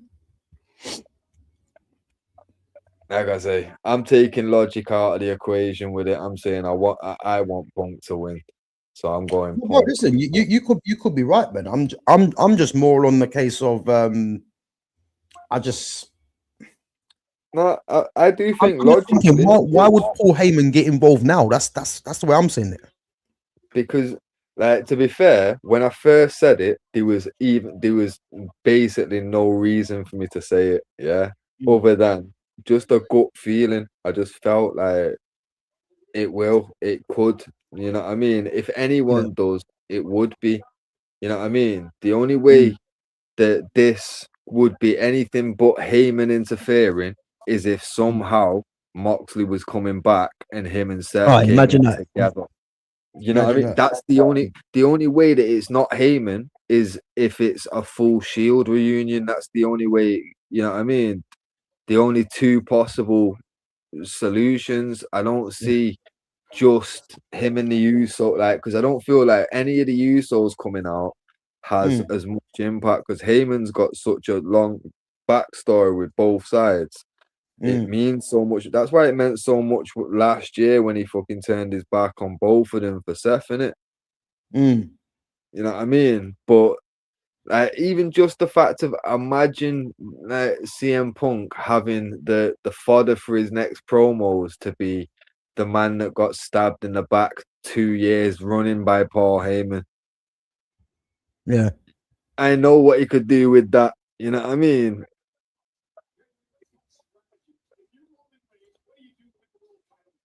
Because right now, this is technically babyface versus babyface, isn't it? Yeah. The thing is though, yeah. You made a good point though, the Shield, but I think because they're all three of them are all big stars in their own right, innit? So to bring them back as a Shield, it wouldn't really work on that. I mean, imagine if they come back as a Shield, that'd be ridiculous. But this is the thing. I think if they was to come back as like the Shield, I'd see it as they'd basically lock off the main event side of things, innit? Like between them, like basically say if it was like Roman and Seth go for the fucking 2 titles, like the 2 main belts, and then fucking Mox helps them get that and then goes for the Intercontinental and United States. You know what I mean? Yeah. You have that one, I'll take 2 kind of thing. You know what I mean? Like some situation like that. Bro, you know what they could do though, yeah? Why don't they could do, imagine, I'm obviously this will never happen, yeah? But imagine if they done a Shield reunion, like you got, but Moxley's not going to leave AEW, I don't think, anyway, yeah? But they had Roman, Seth, and Moxley, yeah? And then they're up against Bron Breakker, Bronson Reed, and I don't know, someone else, in it, but yeah. There's ways they can do it. No, but that's what I'm saying. Like, there's possibilities, because even if, say, for example, they brought them back as a faction that aren't, it's not like it's a tag team. It's just it's like a super crew essentially. You know what I mean? Like, it's a bit of a bad example because it's such a big number in the example I'm giving. But like you see, like Wu-Tang Clan, they come together occasionally. Yeah, and do woo shit, but 9 times out of 10, it's Ghostface, Killer, Method Man, Raekwon. You get me? It's like that's how it could be, where these man just they back each other. Like they've always been brothers. We're always gonna have each other's back. And Bro, if they done fucking that, yeah, if they done that, saying that it'd be good. I just nah, can't see it. Man. and I that's can't what see I'm it. saying. Like every now and again, super matches where it's like, oh, we've got a fucking faction here with like Mm, Braun Bronson and fucking Logan Paul or whatever, and we want to fucking try and get these over. Them three there can go up against teams like that and help, like give the rub kind of thing, innit? mm. I could definitely see how they could make it work without lowering anyone from the main event. Everyone could still be like stars without it being like, you just don't make them a tag team. You know what I mean? You just have them back each other and shit. But like I say, Yeah, solo champions. it just seems too good to be true, though, isn't it? Yeah. Like I say, Moxley. I can't see Moxley. Like obviously now maybe there's a chance because it's not Vince and it's Triple H, and he kind of always had a good rapport with Triple H, and it was Vince that he kind of got pissed off with. But he also knows WWE are not gonna let him do the crazy shit that he wants. I don't get it twisted. That brutal shit that you see him doing in AEW, he's chose to do that. You know, he's gone with that idea and said, "Let me do this," and he's been allowed to do it. In it, never once has someone gone to him and said, "Yo, we've got this idea where we're gonna get this big spiked back." Mm. No one. It's him saying, "Yo, I've got this idea. I've made this bat at home on the weekend." Yeah, and bro, WWE ain't gonna let that happen. Mm. You know what's Public traded company. You get me? We Mm. can't get away with that. I'll tell you what's So mad though, is that he went from Blackpool Combat Club, yeah, and now Death Riders. You know what I mean? yeah. So again, No, it's but that's the thing. My man, like I feel like AEW, it's good for those guys that want to go and wrestle how they want to wrestle, innit? Because like if you're a flippy guy like Will Ospreay, Ricochet, there's people there that can go with you. If you're a proper wrestling guy like Cesaro, Daniel Bryan, there's people that can wrestle with you, innit? yeah. No matter what kind of style you are, like a hardcore like Moxley, there's people there that can do that with you, innit? But Mm. for me, I feel like the wrestlers run the show a bit too much. You know what I mean? Mm. Like you see, like the whole story with Russo and McMahon's meant to be like McMahon was kind of the filter for Vince Russo in it. Like Russo threw him 100 ideas, Vince turned 3 of them into gold. Obviously, with the wrestlers, they're gonna constantly come with ideas of what would look cool and what would be good for them in it. But Yeah. then when you've got everybody on the wrestling show all thinking like that, that's where you'll end up getting a show that just doesn't feel like it was an effective show. You know what I mean? Mm. The best shows, like, do you remember the SummerSlam?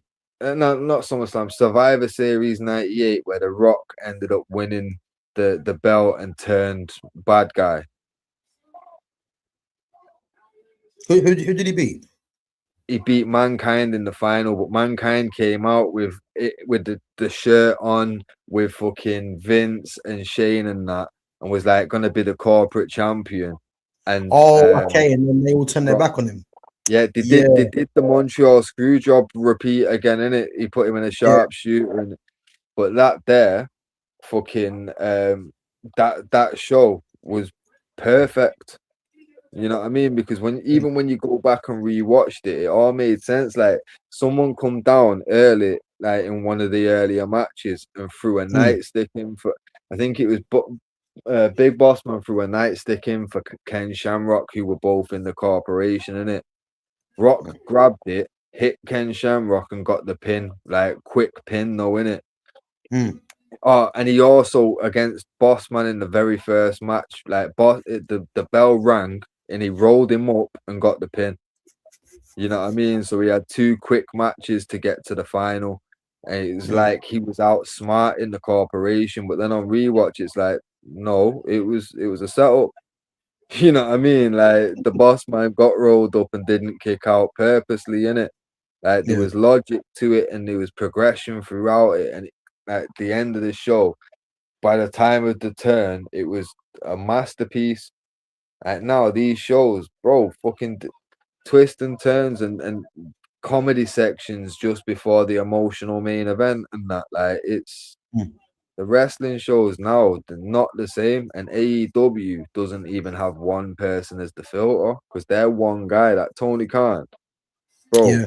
you seen my mom when they do them pressing interview things? Now when the So- wrestlers are yeah. talking and he's sat next to him. Have you ever Yeah. watched his face while he talk? No, what's that? Bro, next I time don't you even know. watch one, yeah, just don't even look at the wrestler or the person talking. Just look at his face, bro.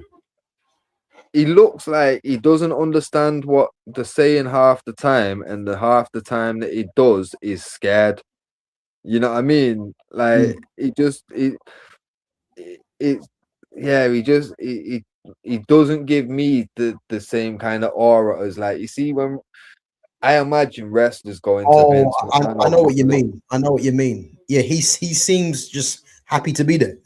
yeah, yeah, Yeah, and like yeah, if Chris Jericho goes to him and says, "I've got this idea where we're gonna do a 20-minute match and we're gonna do 15 minutes worth of headlocks," the crowd will hate it, but it'll make me a real heel. My man will turn around and say, "Yes." That doesn't yeah. make sense. You know what I I mean? Like yeah, it'll kill the show. People will turn off. You know what I mean? In this modern era where people don't have a fucking attention span in the first place, everyone's yeah. just watching shorts and reels. That Mm, would bomb so fast. You know what I mean? But mm. I could see that Khan just being like, yeah, yeah, yeah, cool, whatever you think works. You're the pro. You know what I mean? Like he's like Liam Rosener at fucking Chelsea, bro. Like he's high fiving the guys, saying, "Sorry, guys, tomorrow I'll say it an hour later. I didn't know I was fucking disrupting your sleep." You know In what I actual mean? fact, yeah, I actually know what you mean. Actually, as well, I know what you mean. Yeah, he seems But, like happy. Yeah, happy to be there, kind of thing. Yeah, yeah, yeah. and like realistically, when there was that whole beef with Punk and the Elite guys and that, you could Oh, you tell remember that even with how he Jack? first started Jack dealing Perry? with it. Yeah, yeah, Mm. that Perry kid, innit? That's what Yeah, I'm saying. When all that kicked off, my man at first he sent Punk home for months and then brought him back and just tried to put him on a different show. Like my man created a whole show to put CM Punk on.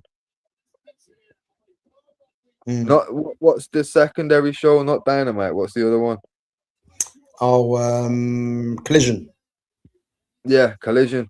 Mm. They made Collision because CM Punk had a collision with that Perry kid. Oh, is that where it come from? Bro, look back at the dates.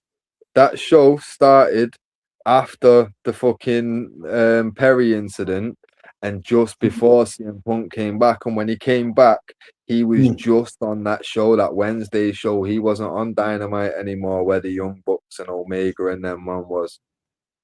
So, Do you remember? Do you remember the story behind it though, between him and Jack Perry? yeah. Like basically, fucking my man had told him not to use real glass on a fucking stunt, like on a previous match, and then obviously he did it at the show, and He told Jack Perry. yeah. So basically, CM Punk, because he was like a veteran, and Yeah. like I say, the locker room runs the show in it, and because he's Mm. a veteran, he was asked like, "Yo, can you help out getting certain things done?" And obviously, this Perry kid wanted to get thrown through a real glass window in it. And the Mm. basic, or it's like a window of a rental car. And CM Punk's basically saying, look, he's got asked by like the people that are trying to put together the match with him, who are trying to say not to do it. Mm. He's that Perry's saying, I'm doing it. They've gone to Punk, asked him, can you have a word as like a locker room leader? So he's Yeah, yeah. gone and said, look, doesn't make sense. You're going away for like 2 weeks. Why risk getting yourself an injury when you're going away? Just do what they're asking, and second, that you're talking about doing it to your rental car. You just fucking up getting rental cars from that company for all the boys, innit? Like, Mm. just do what we're fucking saying to do, innit? Like, just stop being a dickhead about it, basically. And Mm. then obviously my man's decided to do the real glass cry a river thing. And Yeah. CM Punk just apparently caught seeing him backstage because he's about to go out for his match anyway, innit? Mm. He's like, yo, why do you keep trying to feed into this internet bullshit? And then my man's ended up fucking saying something about basically fuck you or whatever to Punk. And then Yeah. Punk's basically said, yo, if you want to do something in it. And then Mm. obviously he must have flinched or some shit and made Punk feel like he was gonna do something. So Punk just put him in like a little headlock thing, innit? Yeah, I heard. But then obviously he got that's how he got removed from AEW, though, isn't it? Yeah, because that's what I'm saying. They suspended him for a bit and then he come back and he was just on that Wednesday night shit, innit? And then Yeah, collision. Yeah. basically fucking he's had and one of those after the show press conference things where he said about he's working with children and shit. Yeah. And basically called out the elite and them man in it. And then fucking obviously their man all had a massive fight backstage again where apparently the dog was involved in it. CM Punk's dog was had bit someone or something as Oh, well. serious? Yeah. Like, obviously, he only had a little shitty dog. Like I say, shitty. Like I mean, a small little tiny dinky dog in it. Like no dog shitty, but obviously, yeah, he only had a tiny dog. It's not like it was doing no damage. But during the commotion, apparently, because it was scared, it had bit someone in it. I remember seeing an article about it, but obviously after that, then he just got released properly in it. But even then, that Khan guy didn't even release him properly. Like he got Daniel Bryan to release a statement, if I remember correctly, because Daniel Bryan's like part of the head of the committee board or some shit in AEW. He was the one. I know. He's commentating though. What, Daniel Bryan? He's commentating. Yeah. Yeah. What, is he injured or is he retired now? No, he's retired now, isn't it? Okay. Yeah. He's retired. Yeah. It's been a minute since I watched AEW now. That's what I mean. He got retired by John Moxley. Okay. Because basically, Blackpool Combat Club was obviously John Moxley, Daniel Bryan, Cesaro. Obviously, he's called Claudio, innit? Claudio Castagnoli, yeah. Pac. That's what I'm saying. It's around them times that I last fucking watched it. Like Orange Cassidy and that lot was there, innit? Orange Cassidy's still in there now. He's still there. Yeah, Orange Cassidy used to be he used to be with the tag team of what are they called again? Put their names, but then they're no longer because he's part of so you got the Don Callis family. Yeah. And he's part of them now. I forgot his name, but yeah, no. So Yo, do you know who that Don Callis is? Who's that? Do you remember ECW when they had the guy that used to come out from the network, Cyrus? He used to come out with a clipboard and a headset on. I can't remember. Well, yeah, he was in ECW like just before they fucking finished in it. They was on TNT. Okay. As a network, so they had an actual TV show, but because they had a TV show, they couldn't do a lot of the hardcore shit in it. So yeah, I remember TNT. Yeah. So they had to do like the count outs and stuff like that in it and make it a bit more WWF type. So the way that they pulled that off was they had someone on screen like an authority figure in it that would come out from the network and take all the booze for all the shit. And then obviously there was a reason why the wrestlers were wrestling the way they were now, innit? Yeah.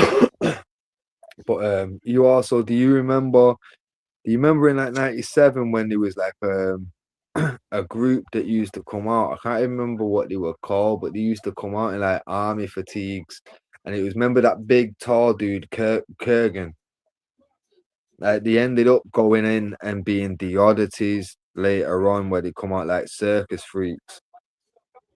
Remember the guy with the South Park doll and that? Insane Clown Posse. Yeah, they come out with them lot in it. Yeah. So Okay. do you remember the big tall guy from that? Yeah, that Kurgan. I can't. If I see the face, he was massive, bro, massive with dark hair. Like if I see the 6 face, foot, I'd something remember. like a proper giant. But basically, my mum was in like a fucking army type thing with I think Bo Buchanan debuted with them. Oh, Bill Buchanan, yeah, I remember him. Yeah, man. So, but they had like a leader of the crew, you know what I mean, or like a manager, and that was who it was. Is that him? Fucking Okay. Don Callis, yeah. My man's been about for years, bro. Obviously, Don Callis used to be Kenny Omega's manager, isn't it? Yeah. Before But that's double what I'm saying. Kenny Omega. Yeah. Yeah, like my man's been involved in the business forever, bro.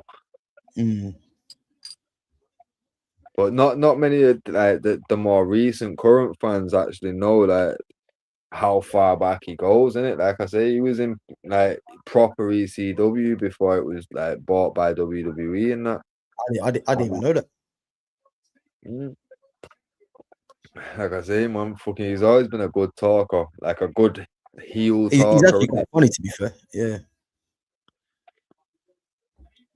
But you know their rating though, yeah, in AEW. What's his name? Chinese wrestler. He used to be Kenny Omega's partner. Okada. Okada. They bro, he never gets beat really. Because he's got a feud with because they're part of the Don Callis family, innit? But he's got a feud with Takeshita. Yeah. Konosuke Takeshita. But both of them are in the Don Callis family, but they've got a feud going on, innit? Yeah. But yeah, Okada, man, he's like one of the or was at least considered one of the biggest international wrestling talents in the world, isn't it? Yeah, no, he is. But the thing is, you can see that on AEW because he never really gets beat. Like it's odd.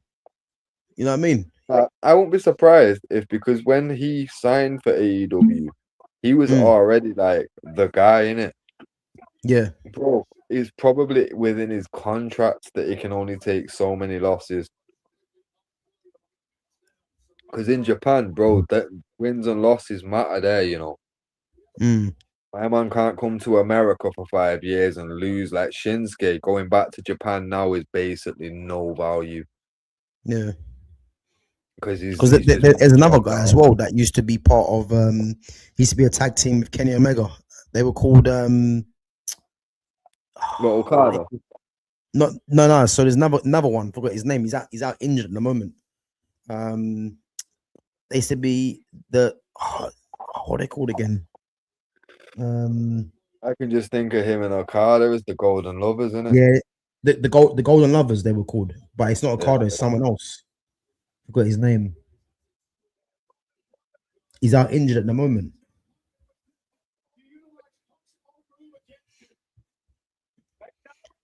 Gav, house or drum and bass?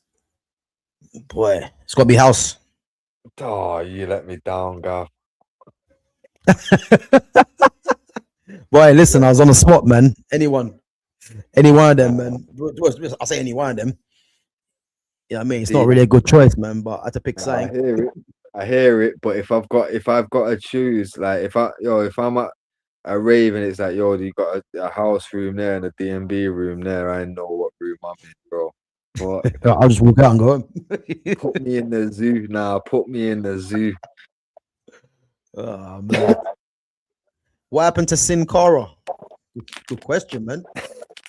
Bro, my man botched more than he wrestled. He had to go. Boy. To be fair, he was cooked as soon as everyone realized that he didn't jump into the ring from the floor. He had a fucking trampoline in front of it. He was done for. That's the worst Superman punch I've seen. CM Punk gave him a Superman punch. That was terrible. Have you That was noticed terrible. when wrestlers do each other's moves, they always It's look crap. shit. Yeah, it's rubbish, man. It's rubbish. That was the worst Superman punch I've ever seen. But that's why I feel like he probably does like Roman, because he's not trying to take his fucking nose off his face with a Superman punch. But to be fair, I feel like if he was actually his mate, he'd probably lay it in a bit harder. Mm. I know if I'm in a ring with someone that I hate, I've got to be more careful, innit? He's taking the pistol. Look, he's got his thing on around his neck. I'm gonna try and spare him, innit? Yeah. Watch, this will be the worst spear you've ever seen.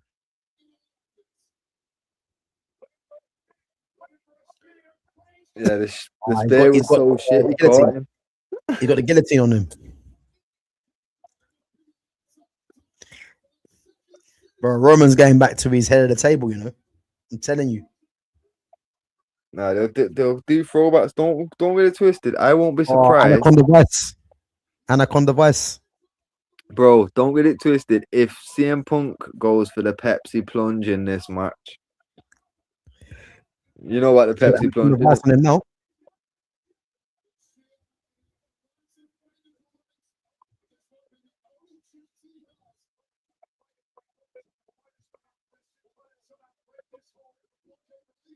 He's gone back for the guillotine. Boy, he's got the guillotine on him again. Too close to the ropes. Yeah.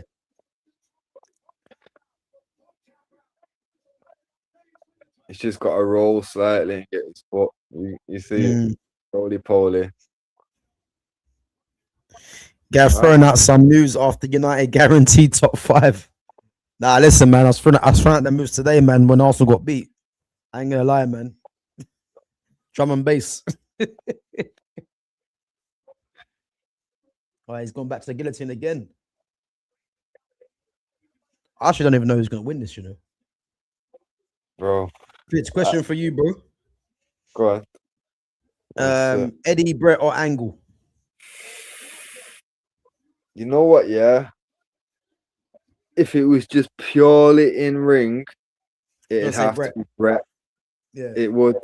But obviously, like, the talking takes him out. It's definitely Eddie or Kurt. But for me, Eddie Guerrero was so funny. Like, he was more entertaining, but wrestling, Kurt Angle was a machine, fam. Like, right, with a broken neck, man. Yeah, and with, like, obviously with Eddie and Kurt, like, both of them could be funny and both of them could be serious, innit? But I feel like when Kurt was serious and when Eddie was serious, Kurt was scarier. You know what I mean? Like, Kurt could break you in half, innit? Eddie looks strong, but he's not Olympic gold medalist in wrestling. Like, you know what I mean? It was just different. I'll never forget when Kurt Angle, when it went to TNA up against Samoa Joe. Right, that was it, man. He headbutted Samoa Joe. You know what's crazy though, bro? You see Kurt Angle's whole time in TNA. Them times he was addicted to painkillers. So he was fucked up all the time, bro. Fucked up all the time. To the point where his nickname for TNA period Kurt is Perk Angle. No, like Percocet Angle. Seriously? Swear down, bro. Perk Angle is the nickname for TNA version Kurt. He was just fucking, like, that's why, because basically Vince wanted him to go to rehab, innit? And he wouldn't go to rehab. So he basically said, I can't yet have you on one of the main shows. I want to bump you down to ECW. And then Kurt basically was like, fuck that. I want my release. And Vince basically said, yo, I'll give you your release. Come back when you're clean, innit? Yeah. And when he got his release, he just went straight to TNA. I think that was part of the reason why he split up with his wife as well, innit? Karen Angle. End up going with Jeff.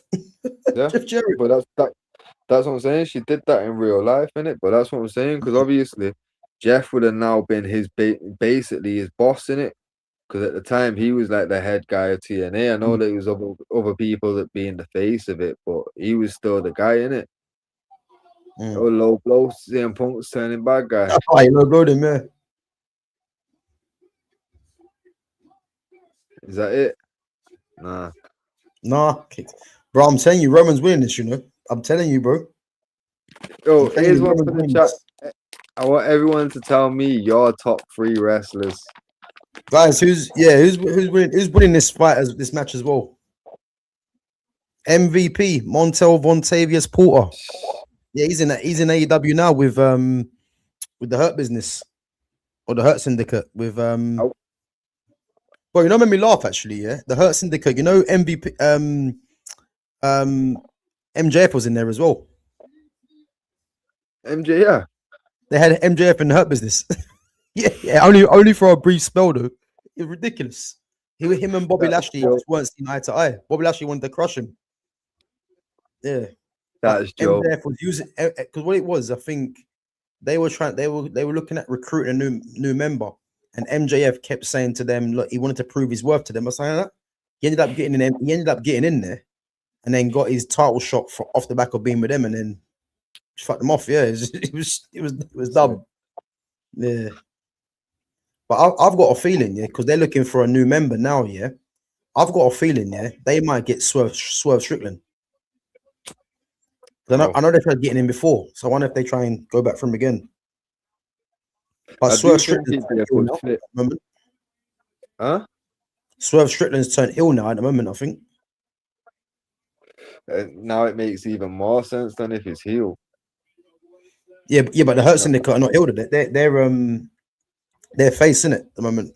How the fuck can Hurt Syndicate be face? MVP is such a good heel. Yeah, they've been face for ages. But that's what I'm saying. Like MVP is a good talker, so I expect that he can get a crowd on his side, but he can get a crowd to genuinely hate him. You know what I mean? I remember early MVP when he was still finding his way properly, where he was just that super arrogant athlete type. Yeah, bro. Even then, and bear in mind, I rooted for the bad guy from fairly young. Bro, I couldn't stand this arrogant prick, like at all. But it was one of them. I fucking always rated him. It's just one of them. Like anytime he spoke, I genuinely did feel like this guy doesn't even fake being a heel. Like this guy really is an arrogant prick. He just feels that he's the best. Yeah, to be fair, he's funny. To be fair.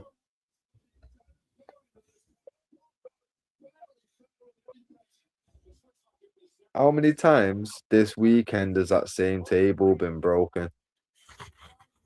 Bro, it's becoming a gimmick now, man. It's like every fight, every match, man. There's a broken table. Bro, let's see this. Go on. No, I was just gonna say I won't be surprised if they rebuild the fucking desk up so that they can do another table spot before the end. Let's see this year. Gav, pick 3. Fitz, you pick 3. 6-man tag match. Like go 1 for 1 in it. Like it's a draft. Cause then otherwise someone could just stack up 3 killers. So what? Just 3 random wrestlers. Yeah, that's gonna make a 6-man tag. But you go first, and I'll go. Then you go. What from this era right now? We're saying, yeah. Nah, all time. Fuck that. It's got that. Oh, okay. That makes it best. I don't know, man. I'm thinking. I'm gonna go for a powerhouse. I'm gonna go for a powerhouse, a wrestler and a high flyer. Okay.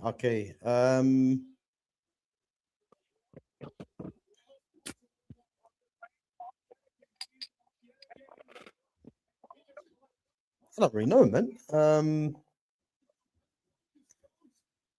Trying to think.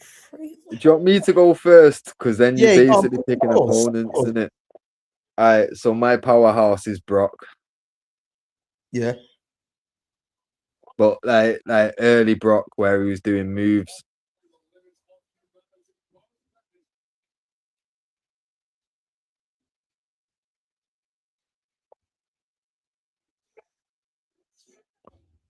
Trying to think, man.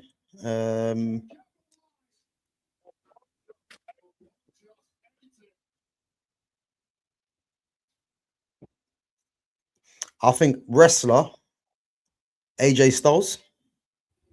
Right, okay. I'll go for my wrestler. I'm gonna go with Brett. Bret Hart, yeah. Yeah, so I've got Brett and Brock. So I got AJ Styles. I'll probably say Roman Reigns, you know, has the power. Roman's got it. Bro, I told you he's won it. What did I tell you? Clean as What well. did I tell you? As soon as I heard the head of the table song, I just knew it. But wait, what music's playing now? Wait. He's playing head of the table. I told you, bro. They need to go back to this song. He's hopefully. He's undeniable, bro. I don't want to hear the OTC rubbish no more. All right, so you're Roman and AJ versus Brett and Brock so far, yeah. My high flyer. High flyer. You're gonna laugh. Go on. What's his name?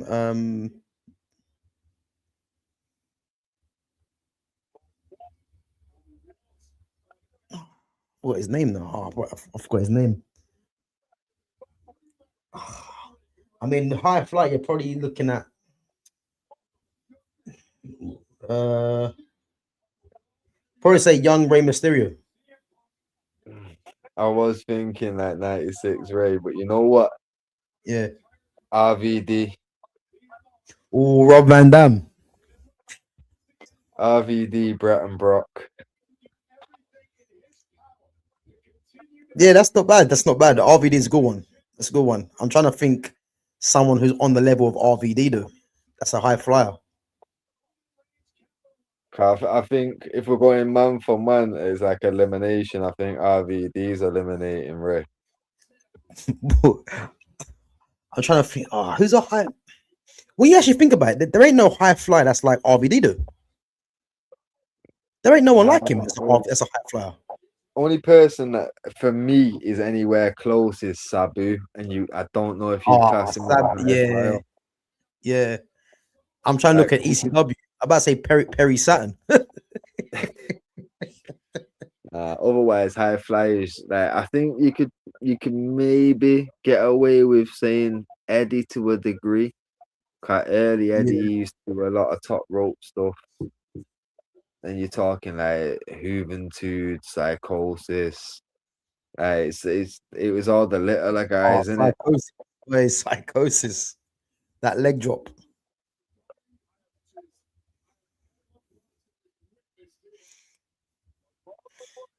I'm not gonna lie, man.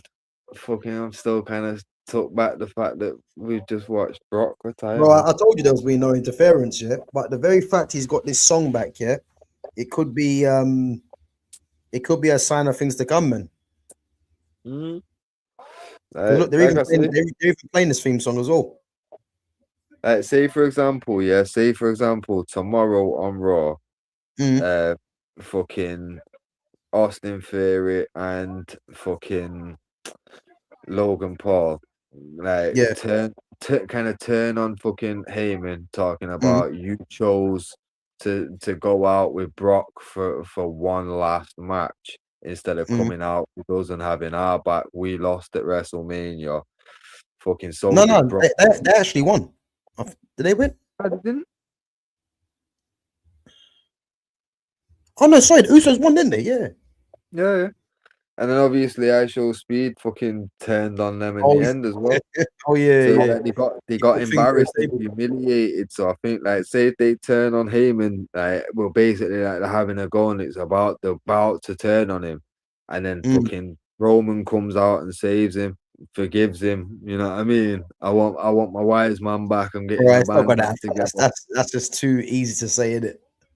That's what it's predictable, but you can see some shit like that popping off. Like that's how easy it is for WWE. They can just say, "How do we get Heyman back with fucking thingy?" Well, this is how we do it. You get me? these men can say that we got embarrassed and humiliated because you chose Brock over us. Go to turn on him. Roman comes out and forgives Heyman, so he's, you know what I mean, getting the band back together. Heyman does all the little backstage. I want to talk to you, Sami. I want to talk to you, Jade. Bring Jimmy. You know what I mean? Like it all does it works itself out, bro. Yeah, it could be. But like I say, that it could very easily also stick with Heyman with division, because let's be real, as we're saying right now, as division stands, it's failed, innit? And he clearly, they're not going to put the money they're putting into Logan Paul for that to fail. Yeah. You know what I mean? So maybe they because Heyman is a gold mine when it comes to wrestling. You know what I mean? Like, anything he touches turns successful. Bear in mind, remember what I was saying about Roman? The fans weren't going for Roman at one point. Roman then disappeared, come back, and he come back with Paul Heyman. You know what I mean? And as soon as he come back with Heyman, he started being the tribal chief, fucking head of the table, bro. I think that's when he's been at his best, though. That's the thing. Exactly. Bro, nobody liked Roman Reigns until he come back, because I can't remember what match it was, but it was a title match, and I remember he spared Well, someone. bro, if you actually remember, yeah, do you remember when he had what did he have again? He had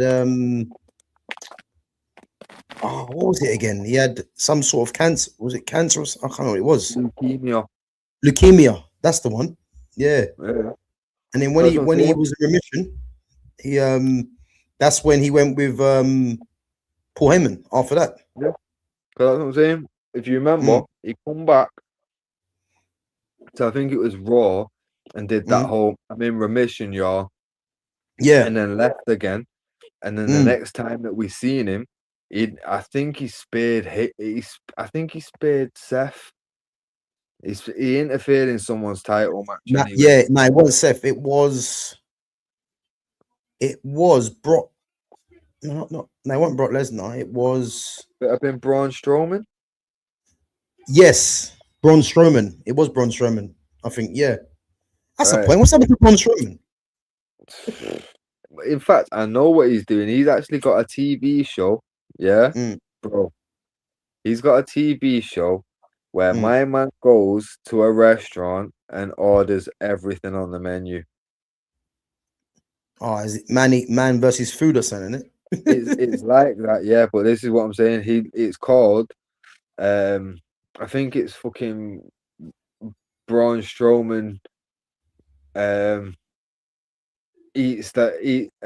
Orders the whole menu or something. It's got like a fairly long name in it, but it's literally the title is exactly what it is. You get me? He just goes to a restaurant and says, "I'll have everything on the menu," and then sits there and eats everything on the menu.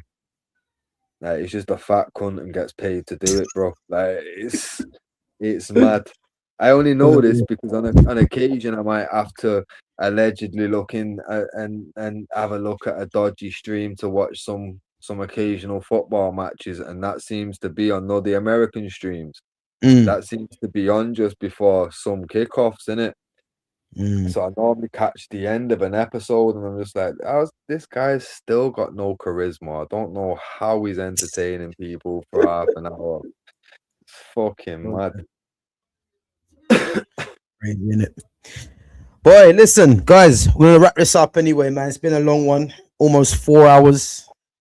But listen, it's been a good one, man. A few surprises, you know. I think that main event one, I think, yeah, Roman Reigns, man. The fact that he's got that theme song is good news. Let's see if it carries on until tomorrow. Well, I'll say tomorrow, today, you know. And you know what? Man. How many predictions did you get right there in the end? I think you beat me on predictions. I said Roman. I said Penta. What was the match? Let's check the matches again. So there was the ladder match where Penta won. Then there was Sami and Trick. I got that one wrong. So I said Javon Evans. The one with Strick what's his name?